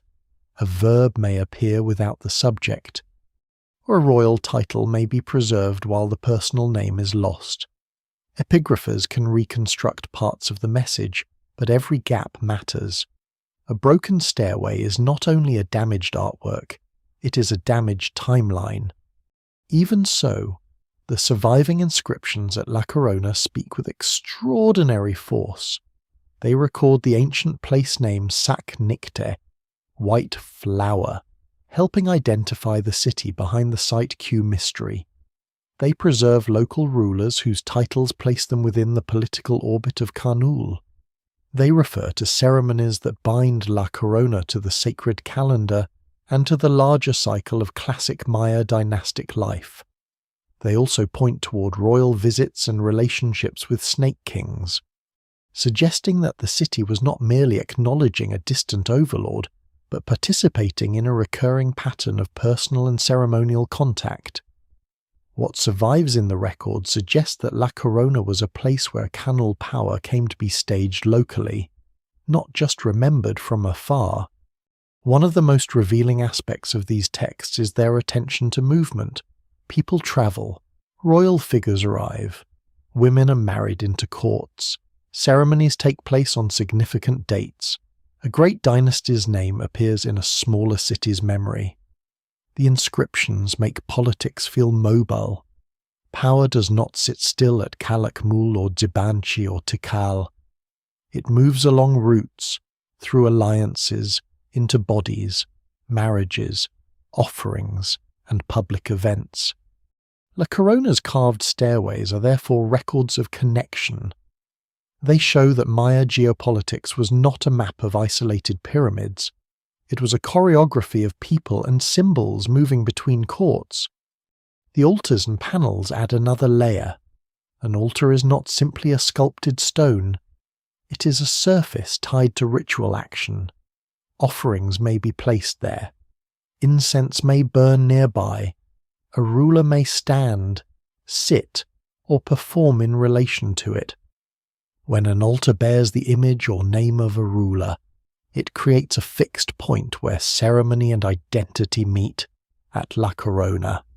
One limestone altar associated with a ruler named Chak Tuk Ishak carries the image of royal authority and links the city to the early expansion of Kaanul influence. The figure appears with signs of power, and the inscription preserves a calendrical moment in the 6th century, during a period when the Snake dynasty is becoming increasingly important in the western lowlands. Scholars still debate details of interpretation, but the broader implication is clear. La Corona was being drawn into Kaanul's political project early and deliberately. Such monuments also remind us that Maya cities were deeply concerned with time. Dates on stone were not casual labels. They placed events within the long count, within ritual cycles, and within the moral order of dynastic history. Time itself could be political. To celebrate a period ending was to show that a ruler stood correctly at a hinge of the cosmos. To connect a local event to a great cycle was to enlarge its meaning. La Corona's inscriptions do this again and again. They make local ceremonies feel part of something vast. They take events in a small city and fasten them to the machinery of sacred time. This matters because memory can be a form of survival. In a volatile political world, a court needed to define itself. It needed to show whose ally it was, which ancestors mattered, which marriages shaped its legitimacy, and which ceremonies proved its place in the sacred order. La Corona's monuments are therefore not simply evidence left behind by a confident city. They may also reveal anxiety. A place under the shadow of greater powers must continually explain its importance. It must keep showing why it matters. It must carve loyalty, lineage, and sacred timing into stone because those things are vulnerable to forgetting. No single inscription says this directly, but the intensity of the record suggests that La Corona's rulers understood the politics of remembrance very well. The act of carving itself required immense discipline. A scribe or sculptor had to plan the layout, shape the signs, balance visual beauty with legibility, and work within the physical limits of stone. Maya glyphs are not simple marks. They can be intricate, full of animal heads, human features, abstract signs, phonetic complements, and historical conventions. A skilled carver at La Corona was preserving elite history through a form that was both textual and visual. The finished monument could be read by trained specialists, admired by others, and used by rulers as a public claim. It was history, art, ritual equipment, and propaganda at once. Yet the stones also preserve what the rulers did not intend. They preserve dependence. They preserve the need to invoke Kaanul. They preserve the fact that La Corona's local story was bound tightly to external power. They preserve the movement of royal women and visiting lords in ways that reveal how alliances were made. They preserve broken sequences that expose the violence of modern looting. They preserve ambition, but also vulnerability. The ancient court carved these monuments to control memory, but modern archaeology reads them for more than royal messages. It reads their silences, their damage, their placements, and their political habits. In the end, the stairways of La Corona are among the most haunting features of the city because they turn history into an experience of ascent and descent. One can imagine a procession moving across carved blocks, the names of kings beneath painted feet, incense rising, drums sounding, the plaza watching as the court stages its place within a larger world. Today, the sound is gone. Some blocks are missing. Others lie far from where they belong. But the writing has not entirely surrendered. It still carries the pulse of ceremonies, alliances, dynastic memory, and the fragile effort of a small city to make itself unforgettable. Beneath the forest, La Corona is not silent. It is written, even where the sentence is broken. If La Corona's inscriptions give the city its political voice, its smaller objects give it breath. Ceramics, bones, tools, ornaments, floors, burials, broken vessels, pigments, and traces of food do not speak as loudly as carved stairways, but they bring the city closer to ordinary life. They show where people cooked, stored, served, feasted, worked, and remembered the dead. They show difference between households, between public ritual and private devotion, between local habits and distant connections. A glyph can name a ruler, but a ceramic sherd can reveal what someone handled every day. A monument can announce alliance with Kaanul, but a burial can preserve the quieter grammar of status, gender, craft, ancestry, and belief. Ceramics are among the most patient witnesses in the Maya lowlands.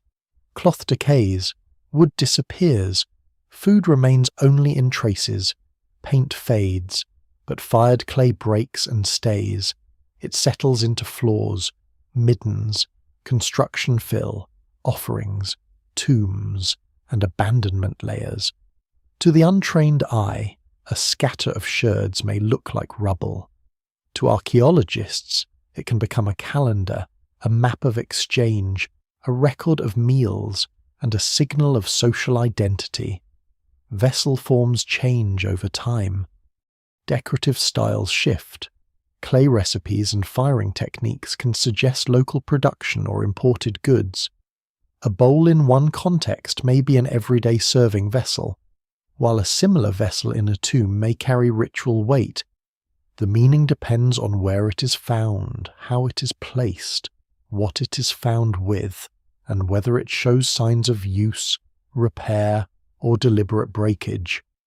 At La Corona, ceramics help anchor the city in lived time. They are part of the evidence that turns a political story into an archaeological one. The carved texts may preserve famous dates, but pottery helps fill the spaces between them.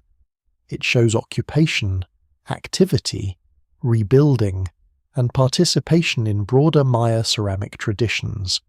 Fine vessels may point toward elite feasting and court display, while coarser utilitarian wares remind us of cooking, storage, and daily routines. In a court tied to Kaanul, imported or high-status ceramics could carry political meaning, because objects often travel with people, gifts, obligations, and prestige. Yet scholars must be careful. A vessel style does not automatically prove direct political control. It may suggest exchange, imitation, taste, alliance, or movement through many hands. The evidence remains incomplete, and ceramics rarely explain themselves without context. Feasting is one of the places where daily life and elite politics meet. A royal ceremony could not exist as words and stone alone. It required food, drink, vessels, preparation, serving, and disposal. Feasts could create obligation. They could reward followers. They could display abundance. They could make alliances feel bodily, because people did not merely hear loyalty proclaimed, they consumed it together in a charged setting of music, incense, costume, and hierarchy, broken serving vessels, special deposits, and concentrations of ceramics can hint at such events, though interpretation is always cautious. At La Corona, where the court worked hard to remember political connections, feasting likely helped turn those connections into public experience. A visit by a powerful noble or a ceremony linked to Kaanul would not have been a silent inscription first. It would have been an event in which people gathered, watched, ate, waited, and understood their place in the order being displayed. Burials carry a different kind of intimacy. In them, archaeology comes closest to individual bodies, but also meets some of its deepest uncertainties. A tomb may contain a person of high rank, but rank is not the same as biography. Ornaments, vessels, shell, jade, bone tools, pigments, and architectural placement can suggest status, role, and affiliation, yet they cannot fully restore a life. Still, La Corona has offered unusually important evidence through burials, including the study of an elite woman from the 7th or 8th century whose grave has helped scholars think more deeply about women, craft, and ceremonial identity in Maya political life. Her remains, associated objects, and isotopic evidence suggest a person embedded in local elite society, possibly connected to weaving as both skilled work and ritualized status. This is a striking detail because weaving, unlike stone carving, rarely survives directly in the humid tropics. The finished cloth is usually gone, but the social importance of textile production can still emerge through tools, costume elements, depictions, burial goods, and contextual clues. This matters because cloth was never just fabric. In Maya society, textiles could carry value, identity, and political symbolism. They could be worn in ceremonies, given as gifts, used in tribute, displayed in rank, and tied to the labor and authority of women. A noble woman associated with weaving may have occupied a role that modern viewers too easily miss if they look only for kings, warriors, and monumental inscriptions. Her power may have been woven into court life rather than carved into stairways. It may have appeared in garments, ritual preparation, household management, lineage continuity, and ceremonial performance. Scholars still debate the details of such interpretations. But the broader lesson is important. La Corona's political world was not made only by men with titles. It was sustained by networks of women, artisans, attendants, ritual specialists, and families whose contributions survive only in partial traces. The tomb also reminds us that identity can be studied through the body itself. Isotopic analysis can sometimes indicate aspects of diet and movement, because the chemical signatures preserved in bones and teeth reflect food, water, and geology experienced during life. Such evidence must be interpreted cautiously, especially in complex landscapes where resources circulate, but it can help distinguish local upbringing from migration, elite diet from common patterns, and changing life histories from static assumptions. At La Corona, this kind of analysis gives the city a human depth that inscriptions alone cannot provide. The carved stones tell us who wanted to be remembered publicly. Burial science can sometimes suggest how a person lived inside the community that produced those public memories. Small objects also preserve belief in quiet forms: figurines, beads, spindle whorls, bone implements, shell ornaments, obsidian blades, pigment traces, and cached offerings can point toward practices that did not require grand monuments to matter. A cache placed beneath a floor may mark dedication. A vessel broken in a particular way may signal termination or ritual closure. A jade bead may carry ancestral or status meaning far beyond its size. Obsidian, sharp, and dark, connects the lowland city to volcanic highlands through exchange networks. Marine shell carries the distant coast into an inland court. Each object is modest by itself, but together they show La Corona as a place through which materials, meanings, and identities moved. Architecture holds these traces in layers. Floors are resurfaced, buildings are renovated, older structures are buried under new ones. Fill contains broken objects from earlier use. A tomb may be inserted into a building, turning architecture into ancestry. A plaza may be resurfaced before a ceremony, covering older deposits while creating a new stage. Such layering is one reason archaeology is slow. The ground is not a simple container of things. It is a sequence of decisions. To excavate is to read those decisions backward, from the latest surface down into earlier acts of construction, use, burial, and renewal. Looting damages this reading because it cuts across layers without recording them. Scientific excavation tries to recover order from what remains. La Corona's daily traces therefore complicate the image of a lost Maya city hidden in the jungle. The city is not only a mystery of royal inscriptions and Snake Kingdom politics, it is a place of hands, hand-shaped clay, tied thread, polished stone, carried water, arranged offerings, prepared bodies for burial, repaired floors, and placed objects where they would matter. These traces are often fragmentary, but they are not secondary. They are the material life that made the written life possible. Without ceramics, food, textiles, tools, graves, and household labour, there would be no court to carve history into stone. By following these smaller clues, La Corona becomes less like a set of ruins and more like a community caught between the ordinary and the extraordinary.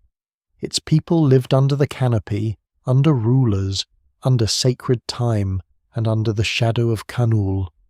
They also lived through meals, craft, kinship, care, mourning, and memory. The monuments tell us what the court wanted to proclaim. The artifacts tell us that beneath every proclamation stood a dense human world, fragile in some materials, durable in others, and still waiting in fragments for the patient work of interpretation. La Corona survives in the record not because it escapes danger, but because it learns how to live near it. The city stands in a political world where larger powers press against one another, where dynasties rise and stumble, where a small court can gain prestige through alliance and lose security through the same bond. Its rulers do not possess the massive scale of Tikal or the commanding grandeur of Calakmul. They cannot simply overwhelm rivals by size. Instead, they appear to practice a subtler art attaching themselves to power, remembering that attachment publicly, strengthening it through marriage, and turning loyalty into a form of local authority. In the classic Maya world, survival is not always a matter of isolation. Sometimes it's a matter of being useful to the right kingdom at the right moment. War is present in the background of La Corona's story, even when the city's own stones do not always show battle directly. The central Maya lowlands are not a peaceful mosaic of independent ceremonial towns.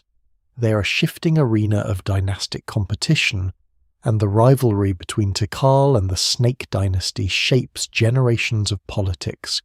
Cities are attacked, rulers are captured, alliances are made and broken, and victories are turned into public memory.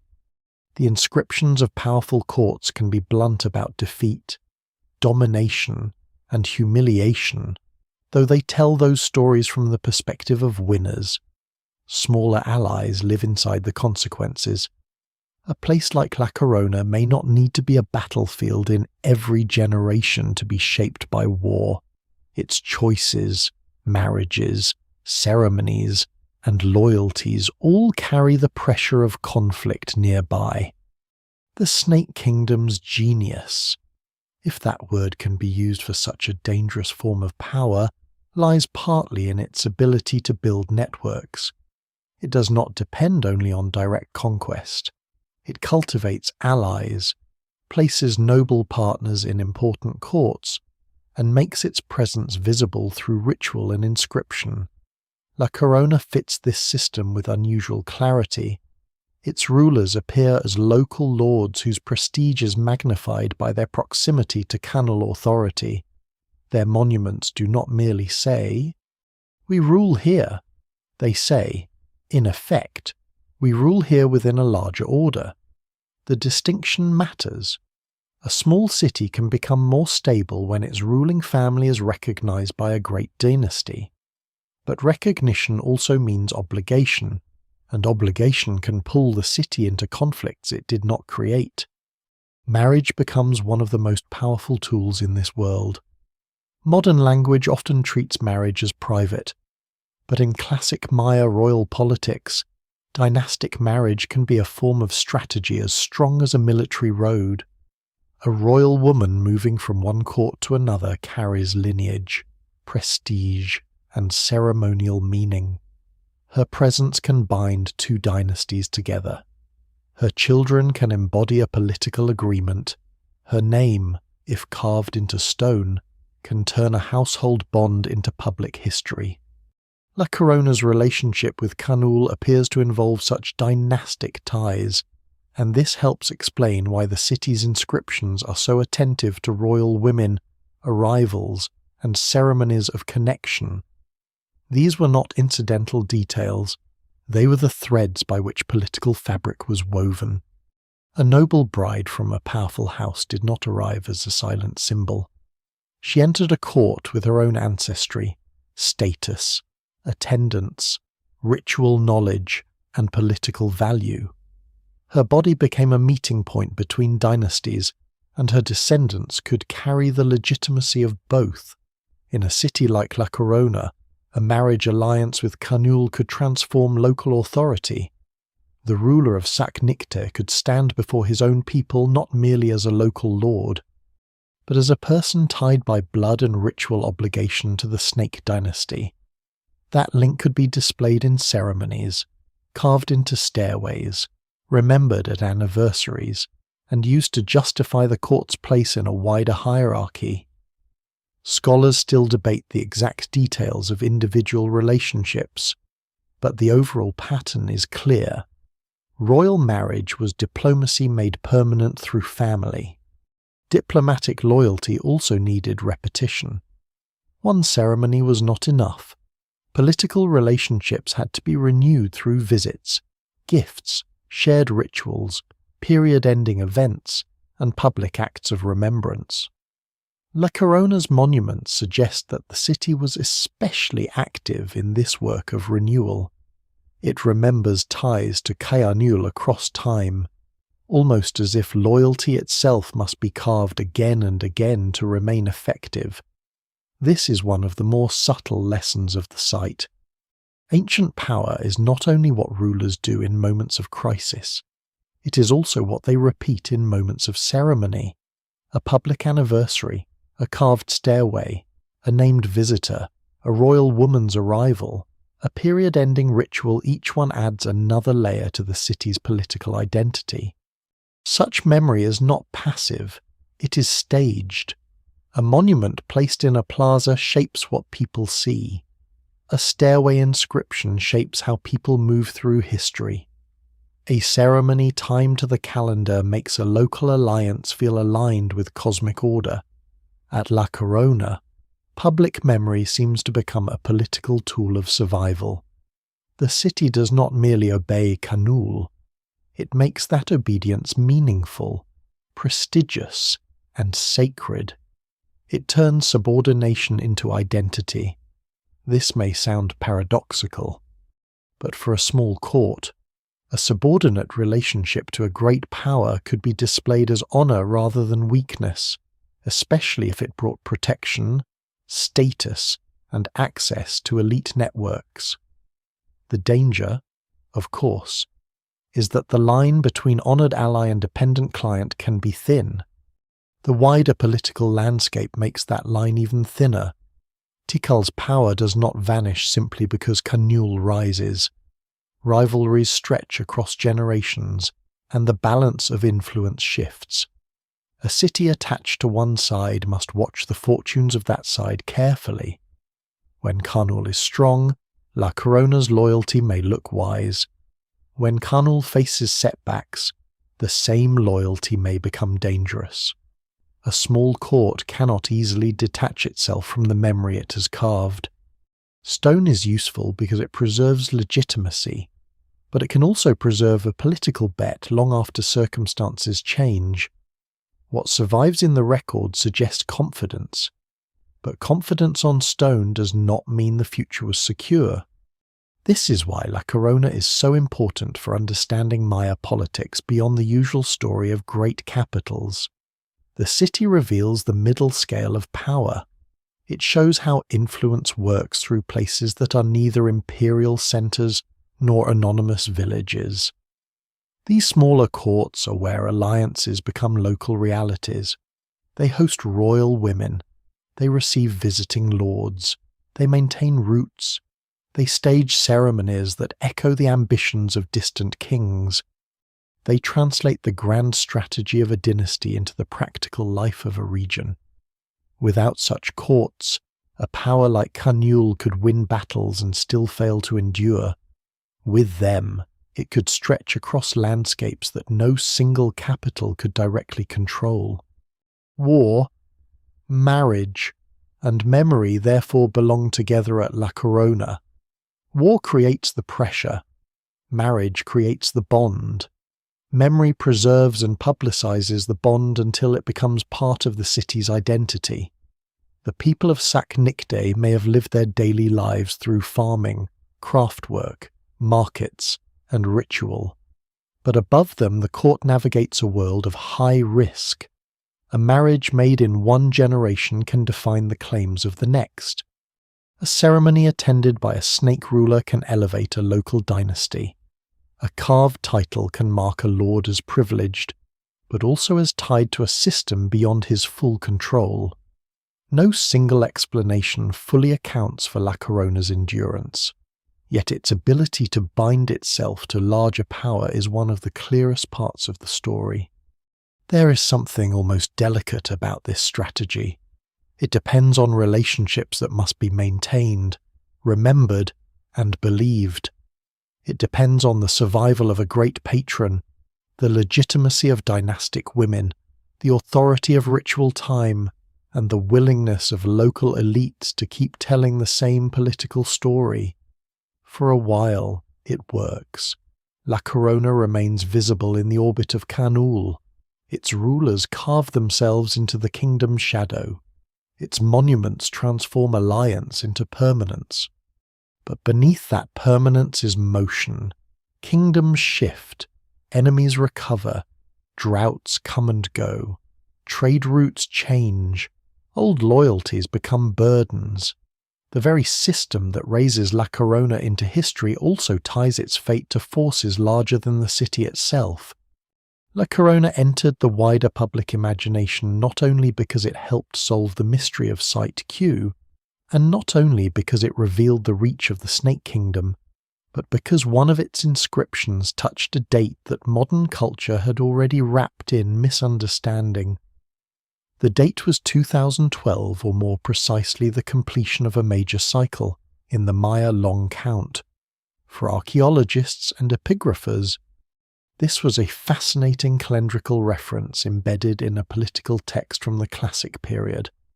For much of the modern public, it collided with years of sensational claims about apocalypse, prophecy, cosmic transformation, and the supposed end of the world, La Corona, a small city hidden under Guatemalan forest, suddenly found itself pulled into one of the loudest modern myths ever attached to ancient Maya civilization. The irony is that the inscription itself does not predict an apocalypse. It does not describe the destruction of the world. It does not warn of disaster. It does not announce that time will stop. What it does is far more interesting and far more Maya. It uses deep time as political language. It reaches from a specific historical moment in the 7th century into the completion of a vast calendrical cycle. Not to terrify future people, but to magnify the importance of kingship, legitimacy, and ritual continuity. The modern misunderstanding comes partly from treating Maya time as if it were a countdown clock. In reality, Maya calendars were instruments of order, memory, divination, ceremony, and political authority. They did not simply measure time. They made time meaningful. The long count was one of several calendars used by the ancient Maya. It counted days from a mythic starting point and expressed dates through nested units: kin, winal, tun, katun, baktun, and larger cycles beyond them. The system allowed scribes to place events with extraordinary precision across long stretches of time. A royal accession, a dedication, a birth, a death, a victory, a period-ending ceremony, or a visit by a powerful lord could be fixed in relation to sacred cycles. This was not the only calendar in Maya life. The 260-day ritual calendar and the 365-day solar calendar also mattered deeply, intertwining to create named days with ritual significance. But the long count gave dynastic history a grand architecture. It allowed rulers to say this event is not just happening now, it stands inside the structure of cosmic time. At La Corona, that structure becomes political. One of the carved stairway blocks discovered at the site refers to the future completion of the 13th Baktun, a date that corresponds to December 21, 2012, in the widely used correlation between Maya and Gregorian calendars. In modern culture, that date became absurdly inflated into a prophecy of catastrophe. Books, television programs, websites, and speculative theories treated it as if the Maya had foreseen the end of history. Yet the inscription at La Corona belongs to a very different world. It is tied to classic Maya dynastic politics, particularly the troubled fortunes of the Kaanul dynasty and its allies. The reference to the future cycle ending seems to serve a rhetorical purpose. It links a ruler and his political moment to a cosmic anniversary unimaginably far beyond the immediate crisis. This is a subtle and powerful move. A king facing political uncertainty can use time itself as a form of reassurance.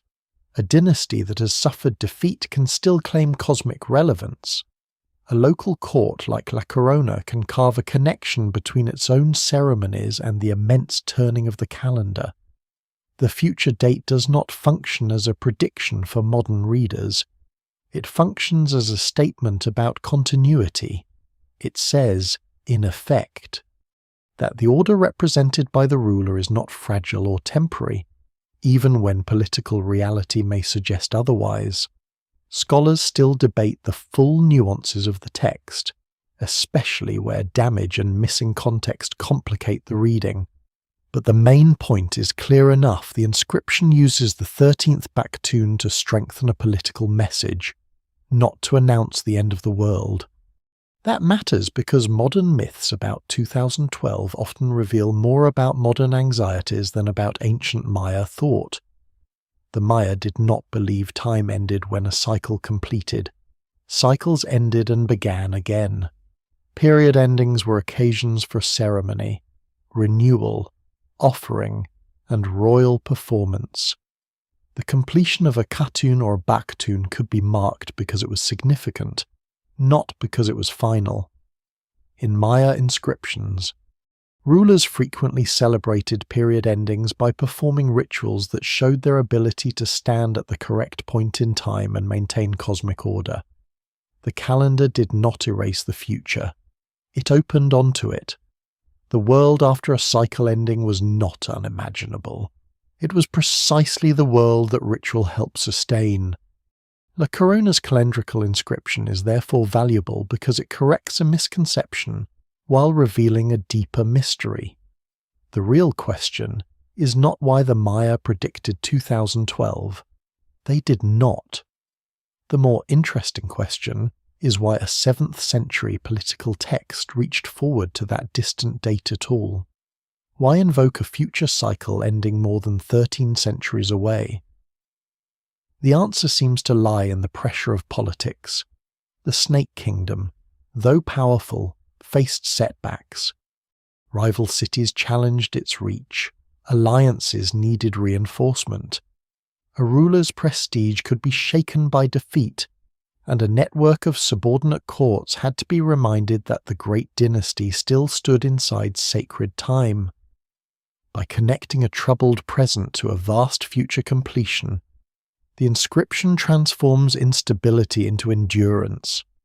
This kind of thinking can feel strange to modern audiences because modern time is often imagined as linear, practical, and secular schedules, years, deadlines, anniversaries, historical periods. Maya elite time was also precise, but it was charged with sacred and political force. A date was not a neutral coordinate. It carried associations with gods, prior events, ritual obligations, and cosmic patterns. Scribes could calculate distances between dates with astonishing skill, linking events separated by centuries or even mythic spans. In doing so, they created historical depth. A ruler could be placed not only after his father or before his son, but within a vast web of remembered and anticipated time. At La Corona, this web allows a local inscription to speak both to immediate politics and to the distant architecture of the cosmos. The famous 2012 reference also shows how easily ancient evidence can be misread when removed from its cultural setting. A date carved in stone can look mysterious simply because the system behind it is unfamiliar. Sensational interpretations thrive in that gap. They treat the ancient Maya as cryptic prophets rather than historical people with courts, rivalries, scribes, farmers, ceremonies, and political needs. This does a disservice to the civilization it claims to admire. The actual Maya achievement is more impressive than the myth. They built a sophisticated calendrical system, recorded long histories, connected dynastic events to cosmic cycles, and used mathematics and writing with remarkable precision. They did not need to predict a modern apocalypse to be extraordinary. La Corona helps bring the discussion back to the ground. The stairway block was not floating in cosmic abstraction. It belonged to a city, a court, a political network, and a damaged archaeological context. It was carved by people responding to their own world, not ours. Its reference to the 13th Baktun was part of a classic Maya strategy of memory. When modern readers turn it into a prophecy for the 21st century, they replace ancient history with modern fantasy. The evidence remains incomplete in places, but on this point the distinction is firm. The inscription is not a warning from the past. It is a statement from the past about how rulers wish to be seen within time.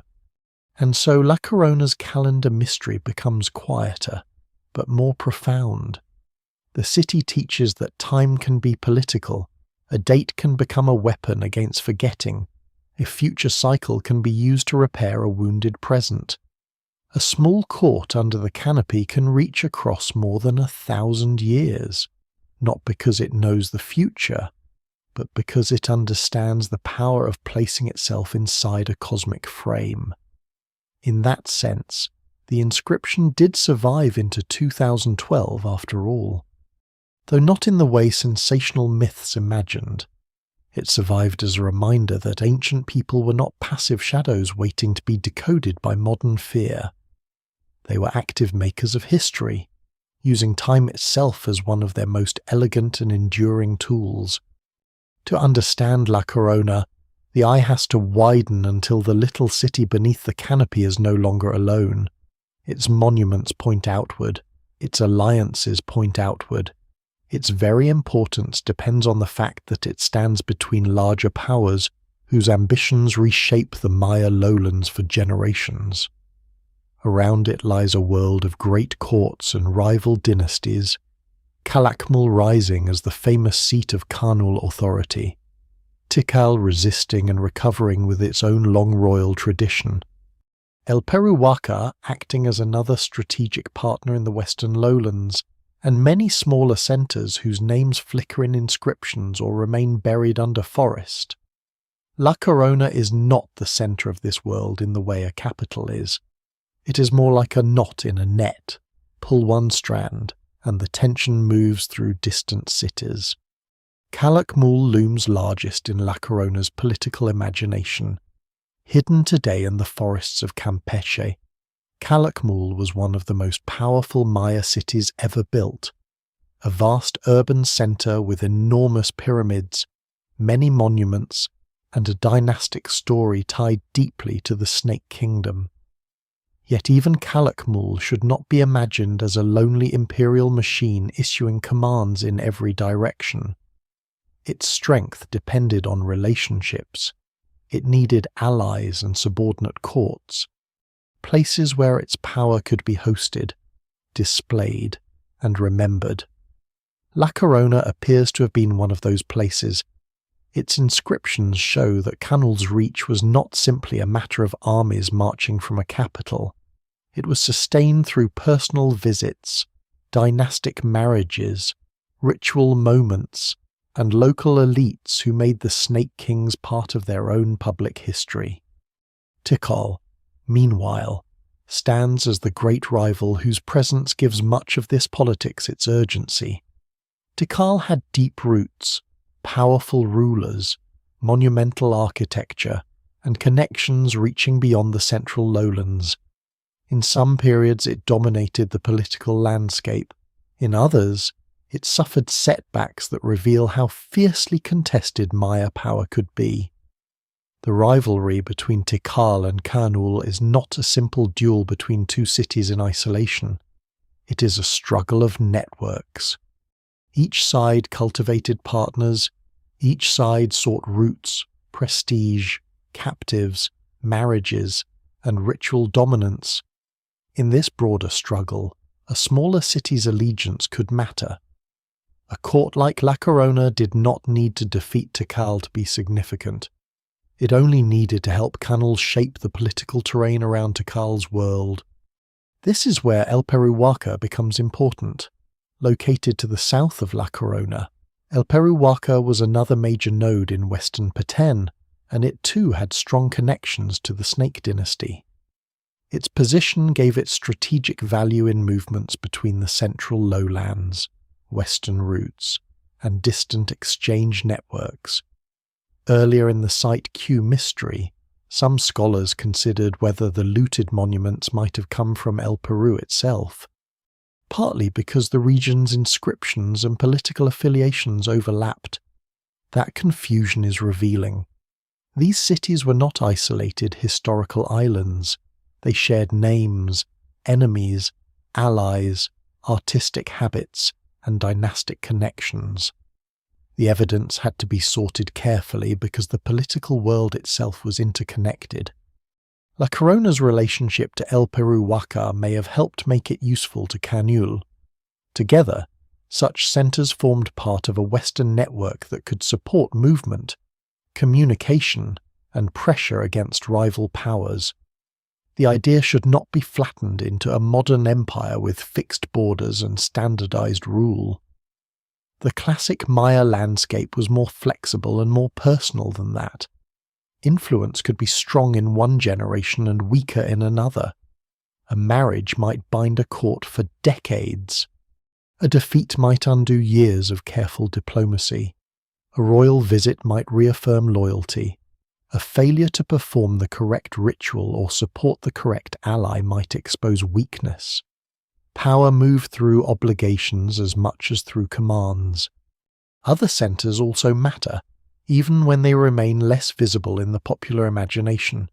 Jibanch, far to the northeast, appears to have played a crucial role in the earlier history of the Kaanul dynasty before Calakmul became its best-known seat. This means that the Snake Kingdom itself was not fixed to one city forever. It was a royal house capable of relocating or expanding its base, carrying its emblem and prestige across space. That mobility makes La Corona's story easier to understand. Kaanul power was not only territorial, it was dynastic. The snake emblem could gather authority around itself even as the political center of gravity shifted. A local court linked to that emblem could share in its prestige. Whether the great dynasty's home was remembered in one place or projected from another. To the south and southeast, other Maya polities watched these movements carefully.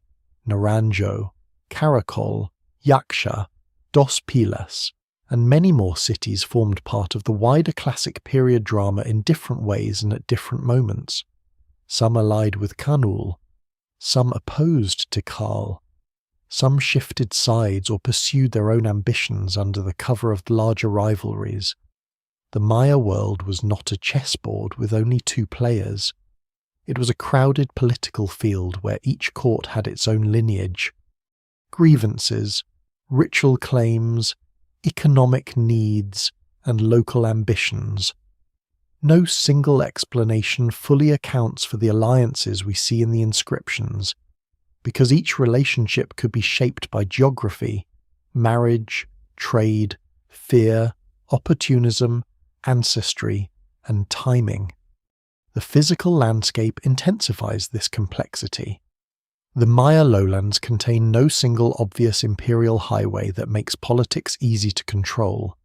Instead, there are ridges, wetlands, seasonal water sources, forest corridors, river routes, bayous, and settlement clusters. Movement is possible, but it requires knowledge and cooperation.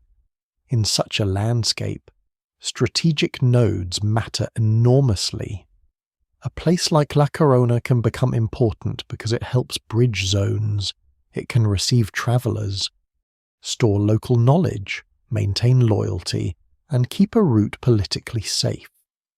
Its power lies partly in being between great ambitions, between forest corridors, between Calakmul's sphere and the regions contested by other courts, between local identity and external authority. This betweenness is what makes La Corona so revealing. Great capitals often tell history from the top. Their monuments proclaim victories, accessions, dedications, and divine legitimacy in the language of major dynasties. Smaller courts preserve a different perspective. They show how large-scale power is absorbed locally. They reveal the mechanics of alliance. They record the arrival of royal women, the visit of a powerful lord, the commemoration of a distant ruler. The adoption of titles that make sense only within a broader network. La Corona allows scholars to see Kaanul not only as a name at Calakmul, but as a living system of relationships extending through smaller places. Yet this position between giants also means La Corona's history is vulnerable to their fortunes. When Kaanul is strong, La Corona's alignment brings prestige. When Tikal or other rivals recover, that same alignment may create danger. If trade routes shift, if a patron weakens, if drought stresses the region, If warfare disrupts movement, a strategic node can become exposed. The city's inscriptions preserve confidence, but archaeology teaches caution. Public monuments are rarely carved to admit uncertainty. They do not say that a court is worried, that food supplies are strained, that an alliance is fragile, or that a rival's success has changed the calculation. Scholars still debate many details of how these pressures played out, but the political logic is clear.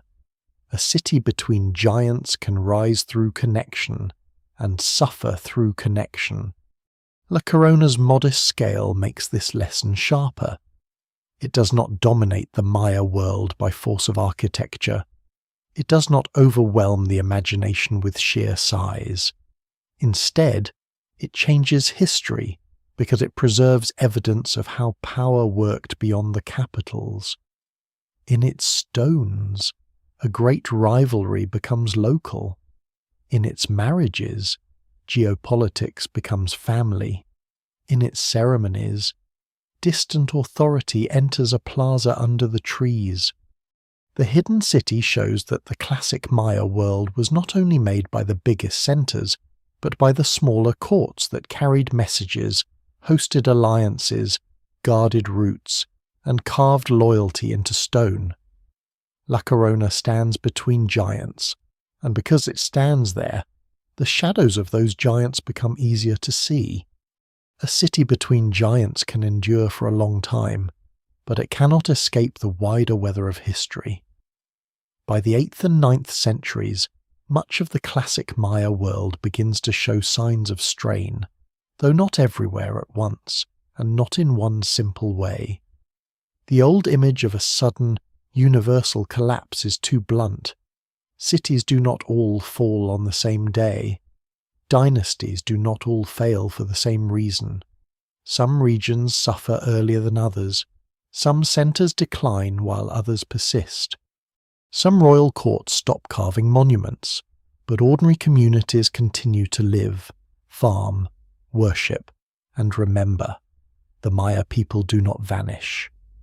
What begins to break is a particular political order, the network of divine kingship, courtly competition, monumental building, dynastic display, and elite authority that had shaped the classic lowlands for centuries. For La Corona, that distinction matters. The end of political life at a site is not the same as the disappearance of all people. Archaeology often records silence where inscriptions stop, but silence in stone is not silence in life. A court may lose the power or purpose to commission monuments, while households continue for a time in altered circumstances. A plaza may no longer host royal ceremonies, but fields may still be tended nearby. A dynasty may fail, but families survive, move, adapt, and carry traditions elsewhere. The evidence remains incomplete at many sites, including smaller centres like La Corona. But one thing is clear: the so-called Maya collapse was not a single catastrophe that erased a civilization. It was a long, uneven unravelling of systems that had once made royal cities powerful. Climate is part of that unravelling, and it cannot be ignored. Paleoclimate evidence from lake sediments, cave formations, and other records suggest that parts of the Maya lowlands experienced severe droughts during the terminal classic period. These dry intervals did not strike a blank landscape. They struck societies already dependent on stored water, seasonal rainfall, agricultural planning, and the legitimacy of rulers who claimed a role in maintaining cosmic and earthly order. A drought in such a world is not merely a shortage of water, it is a test of food systems, labour organisation, ritual authority, political trust, and social patience. If reservoirs fail, crops suffer. If crops suffer, tribute becomes harder. If tribute becomes harder, courts lose the material foundation of ceremony and power. If rulers cannot protect the rhythm of life, their sacred authority begins to look fragile. Yet drought alone cannot explain everything. Some cities had different water systems, some regions were affected differently, some places show signs of political violence or disruption before the most severe droughts. Some communities adapted longer than others. No single explanation fully accounts for the changes visible across the Maya lowlands. The collapse of classic Maya political systems was not a natural disaster with archaeology attached. It was a convergence of pressures: climate stress, ecological strain, warfare, shifting trade, elite rivalry, overburdened farmers, internal dissent, and the possible failure of rulers to keep old promises believable. Drought may have tightened the knot, but it was not the only thread. Ecological pressure had been building for centuries in some regions. Large populations require food, fuel, construction materials, plaster production, and land. The making of lime plaster, so important for Maya architecture and plazas, required burning limestone with substantial fuel. Expanding cities needed wood, cleared spaces, maintained fields, and labour. The Maya were skilled managers of tropical landscapes, not careless destroyers of their environment, but skill does not remove limits. In heavily occupied areas, long-term demands may have reduced resilience. A well-managed landscape can still become vulnerable when population, elite extraction, drought, and warfare all intensify together. Scholars still debate the scale and local variation of environmental stress, but the broad warning is clear: even sophisticated systems can become brittle when too many pressures arrive at once. Warfare made brittleness worse. In earlier centuries, conflict could actually strengthen dynasties when victories brought captives, prestige, and alliances. But as competition intensified, war may have become more destabilizing. Fortifications appear in some regions. Monuments record defeats and captures. Political networks fracture. A city tied to one alliance system could become exposed when that system weakened.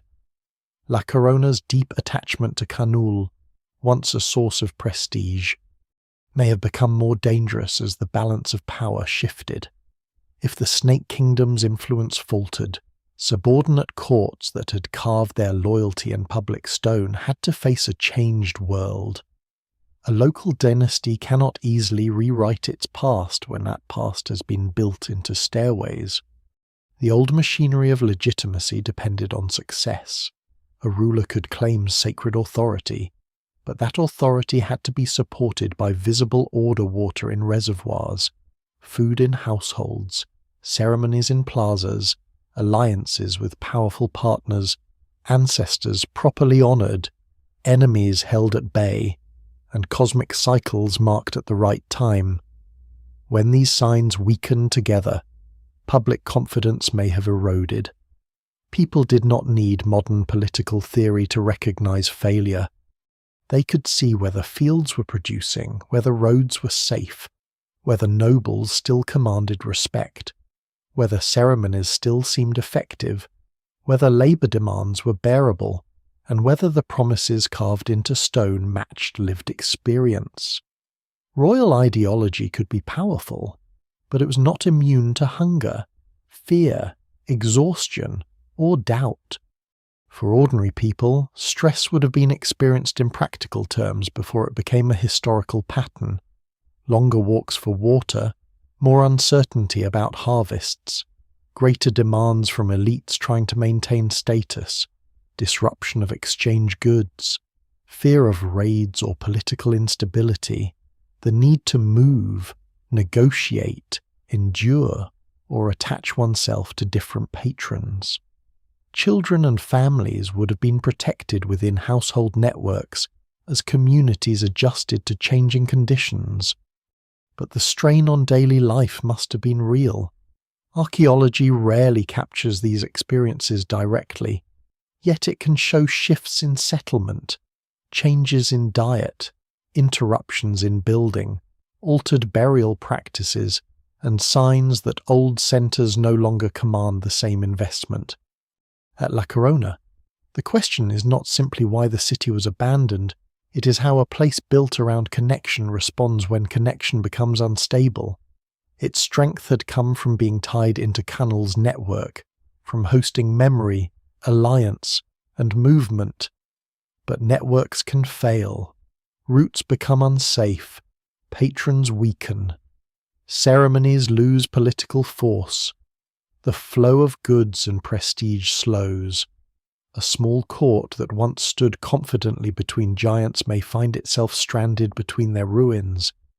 What had been a strategic position becomes a vulnerable one. What had been a badge of alliance becomes a reminder of dependence. The end probably did not feel like a single dramatic moment. More likely, it unfolded through decisions repeated over years, a building not repaired, a monument not carved, a ceremony reduced, an elite residence abandoned, a family moving elsewhere, a reservoir neglected, a plaza no longer swept with the same care. Cities can die quietly in the archaeological record. They fade through maintenance withheld.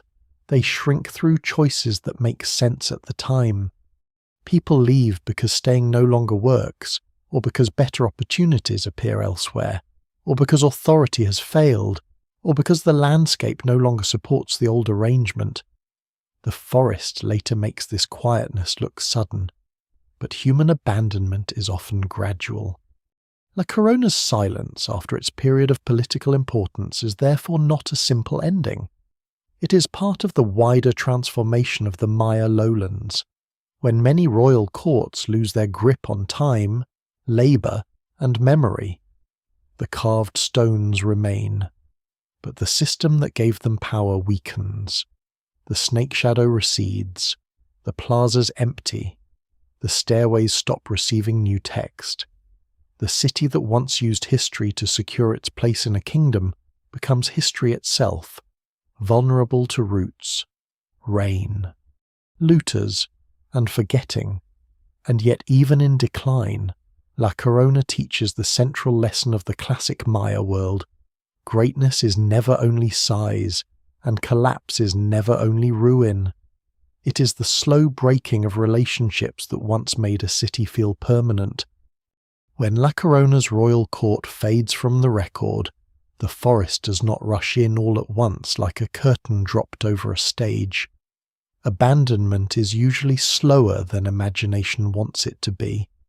The last carved monuments do not necessarily mark the last footsteps in the plaza. A ruler may stop commissioning inscriptions while households remain nearby. A noble compound may fall quiet while farmers still know the old paths. A reservoir may silt gradually, not in a single season. But through years of reduced maintenance, roofs of thatch collapse first, wooden beams decay, plaster cracks under rain and heat, walls slump, roots enter seams in masonry. The city becomes less a place of command and more a place of memory. And then, over generations, memory itself changes shape. For those who lived through the end of La Corona's political life, there may have been no sense that they were witnessing the collapse of a civilization. People often experience great historical transformations as local problems: a failed alliance, a difficult dry season, a dangerous journey, a court that can no longer provide protection, a ceremony that no longer draws the same confidence, a household decision to move closer to kin or water or trade.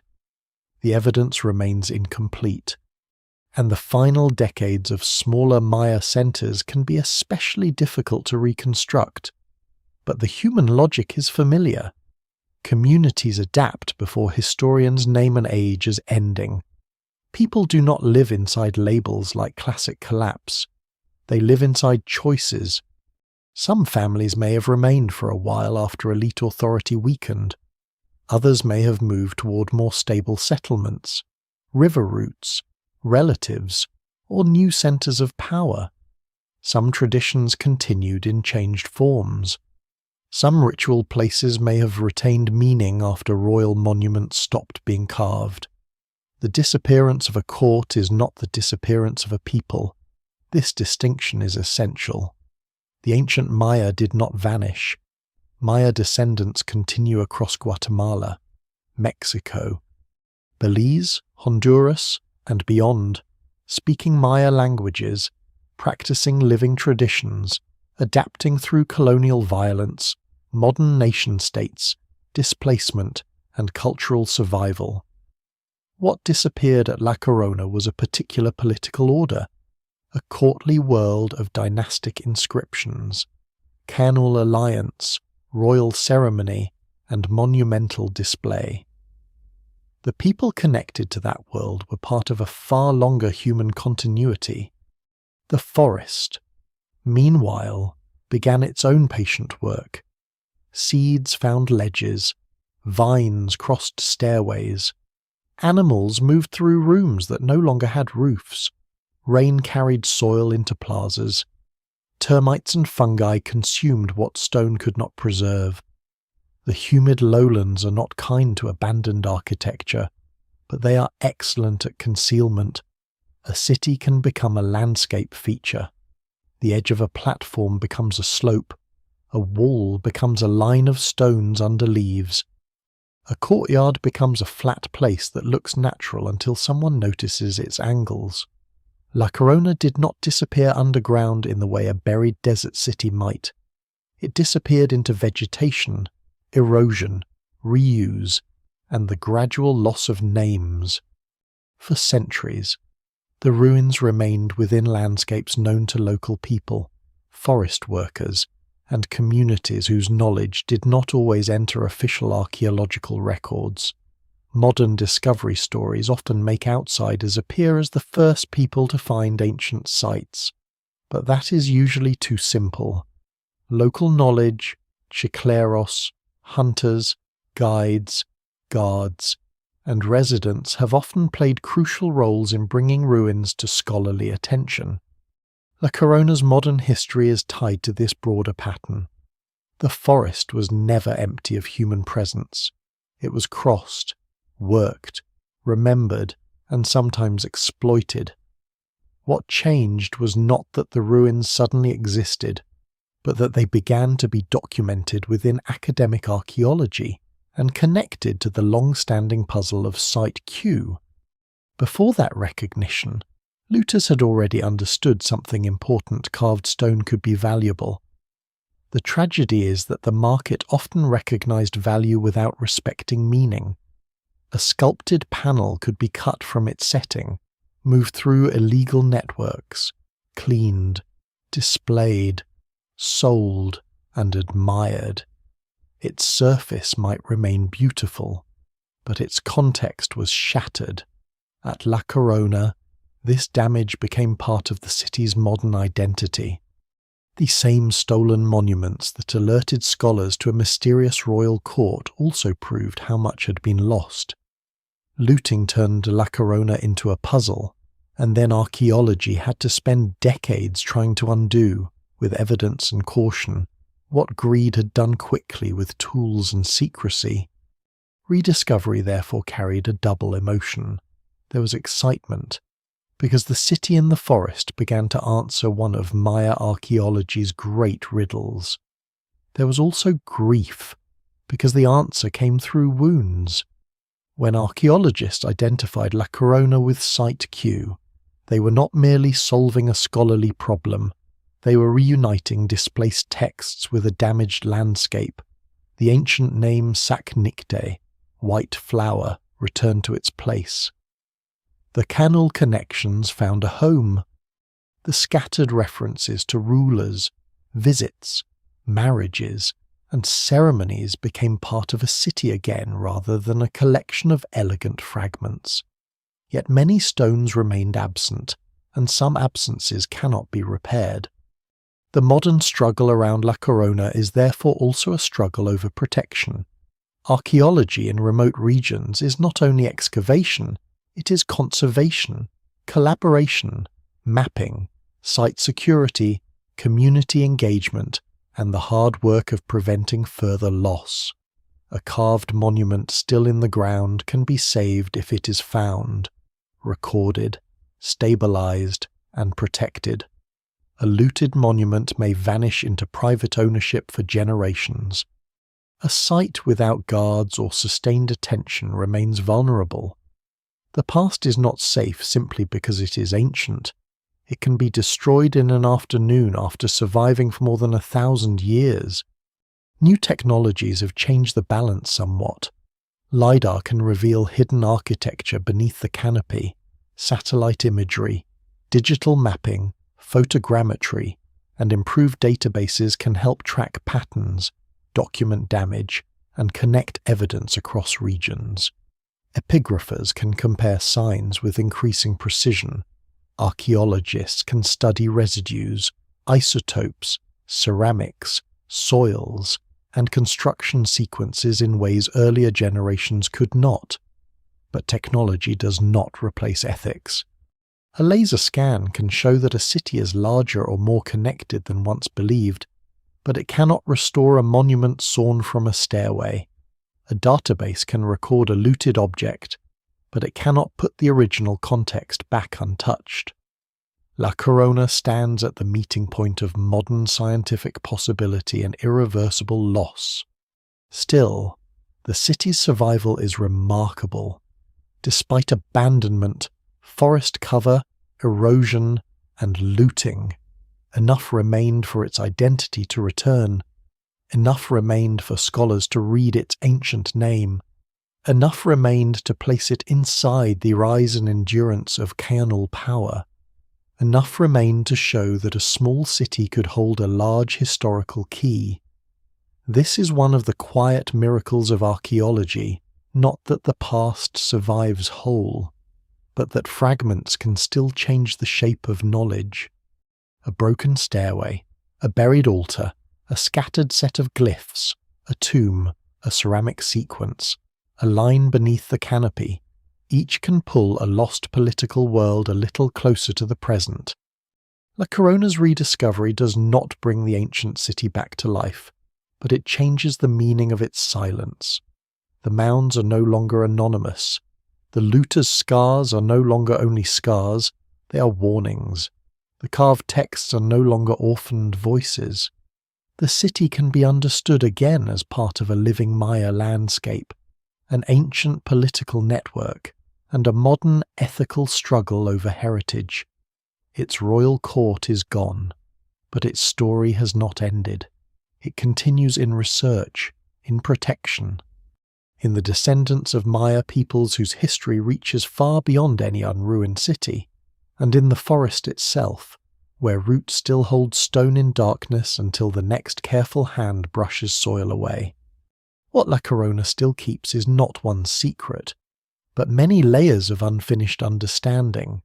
The forest has given back the city's name, part of its royal history, part of its connection to the Snake Kingdom, and enough of its monuments to show that this small court mattered far beyond its size.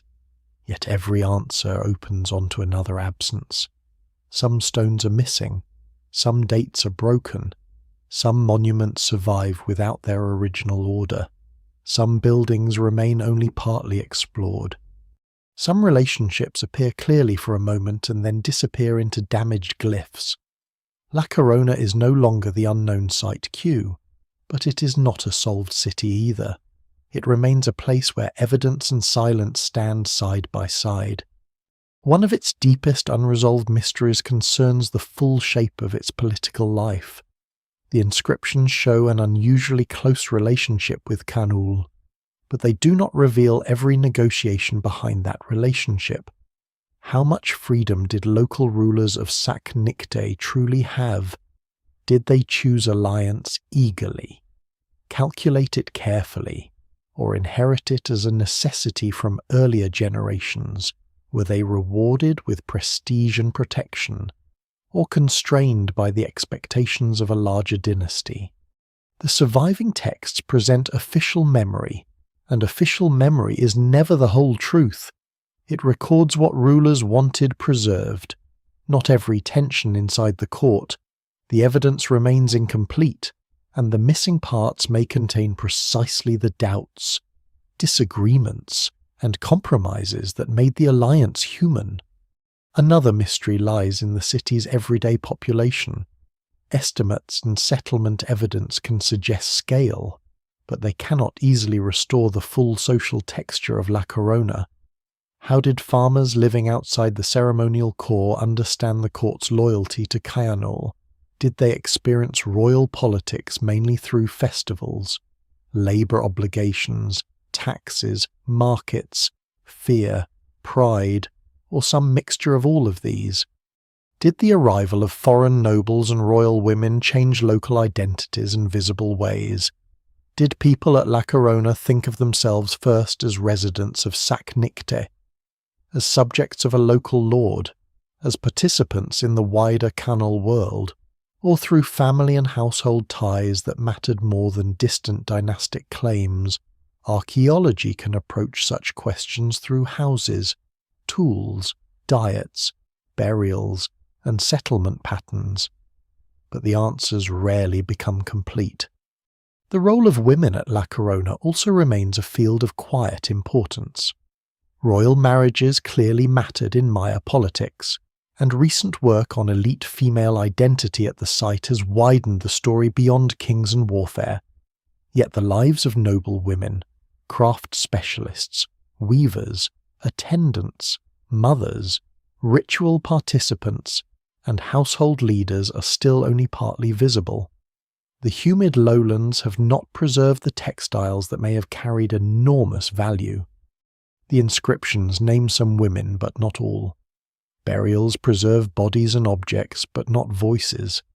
What survives in the records suggests that women helped weave political life in both literal and symbolic ways, through marriage, craft, ritual, lineage, and memory.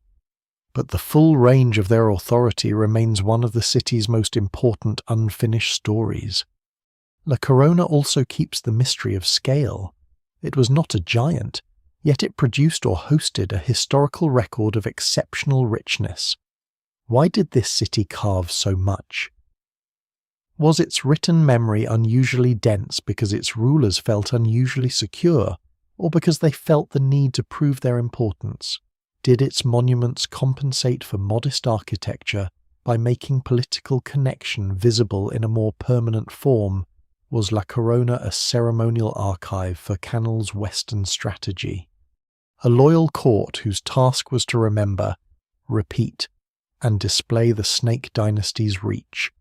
Scholars still debate the balance between local ambition and external influence. But the question itself is revealing. La Corona shows that in the Maya world, importance cannot be measured only by temple height or population size. Sometimes the most valuable cities are those that explain the spaces between capitals. Beneath the canopy, much still waits for excavation and interpretation. LiDAR can reveal hidden forms, but it cannot answer everything.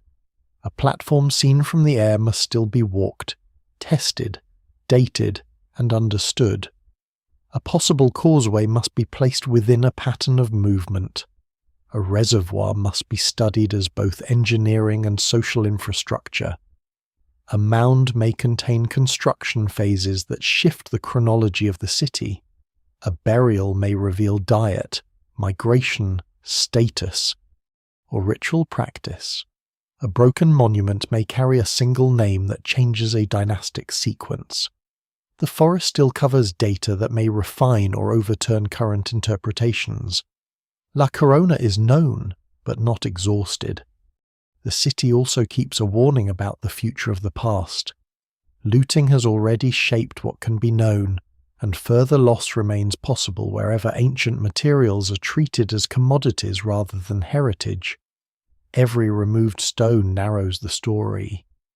Every undocumented trench destroys relationships among objects, architecture, and time. La Corona's recovery from the Site Q mystery is one of archaeology's great detective stories. but it is also a reminder that the detective work became necessary because destruction came first. The city asks modern viewers to admire Maya art without forgetting the damage done when art is severed from place. And still, despite everything, La Corona keeps speaking. It speaks through white flour, its ancient name, delicate and resilient after centuries beneath the trees. It speaks through the snake shadow, showing how power moved across the lowlands through marriage, ceremony, titles, roads, memory, and obligation. It speaks through stairways that turned history into movement, through altars that joined ritual and politics, through tombs that bring individual lives back into the story, through broken ceramics that remember meals, feasts, storage, and work. It speaks through absence as much as presence, because the missing stones remind us that history is not only what survives, it is also what has been taken, forgotten, or left waiting. La Corona's greatest legacy may be that it changes the scale at which Maya history is read. It proves that a small city can alter the understanding of a great kingdom. It shows that the politics of the classic Maya world lived not only in capitals, but in the smaller courts that carried alliances across distance. It reveals that power was not a simple map of conquest, but a living web of relationships made visible in stone. It reminds us that ancient cities are not silent because they have nothing to say. They are silent because the listener has not yet learned where to place the ear. Under the Guatemalan canopy, La Corona remains unfinished. Its plazas are still shaded, its roots still grip stone, its looted gaps still ache, its surviving inscriptions still hold names that once mattered intensely to people standing in sunlight, smoke, and ceremonial colour. The city was hidden, then questioned, then named again. But even now, it does not give itself away completely. That is why it endures in the imagination not as a lost city finally conquered by knowledge, but as a living archaeological problem, a place where the forest has opened just enough to show that more history is still waiting in the dark green silence. In the end, La Corona does not leave behind the feeling of a city entirely recovered. It leaves something quieter and perhaps more truthful, a sense of nearness without possession. The stones have been found, but not all of them. The name has returned, but not every voice. The outline of power can be traced, but the private fears, hopes, and ordinary thoughts of its people remain beyond reach. The forest gives history back slowly, and never without loss. The rulers of Saknikte once carved their place into time because they wanted memory to hold. They tied themselves to kings, dynasties, ceremonies, and distant cycles of the calendar. They stood in plazas beneath painted buildings and made their world appear permanent. Yet permanence is one of the most fragile dreams human beings make. Plaster cracks, wood decays, alliances fail, names are buried, roads disappear under leaves. A city that once looked outward toward kingdoms and rivals becomes a mound beneath birdsong. But disappearance is not the same as nothingness. La Corona remained, even when it was unnamed. Its stairways waited under roots. Its broken stones carried dates through centuries of rain. Its fragments travelled far from home, and some of them helped lead the story back to the forest. What survived was damaged, but not empty. What was lost was painful, but not total. Archaeology lives in that narrow space, between grief and recovery. And beyond La Corona, the wider Maya story continues, not as a vanished people, but as a living human inheritance. Ancient courts fell silent, but Maya descendants remained, adapted, endured, and carried languages, memories, and identities forward through worlds the old kings could never have imagined. The ruins are not the end of Maya history, they are one deep layer within it. So the hidden city rests again beneath the canopy, no longer fully lost, never fully solved.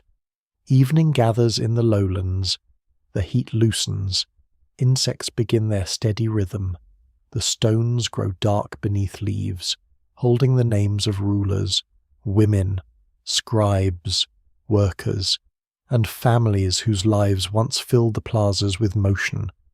The forest closes softly around them, not as an eraser now, but as a keeper, and somewhere under that green silence, the white flower still waits, half remembered, half hidden, still carrying its fragile bloom through time,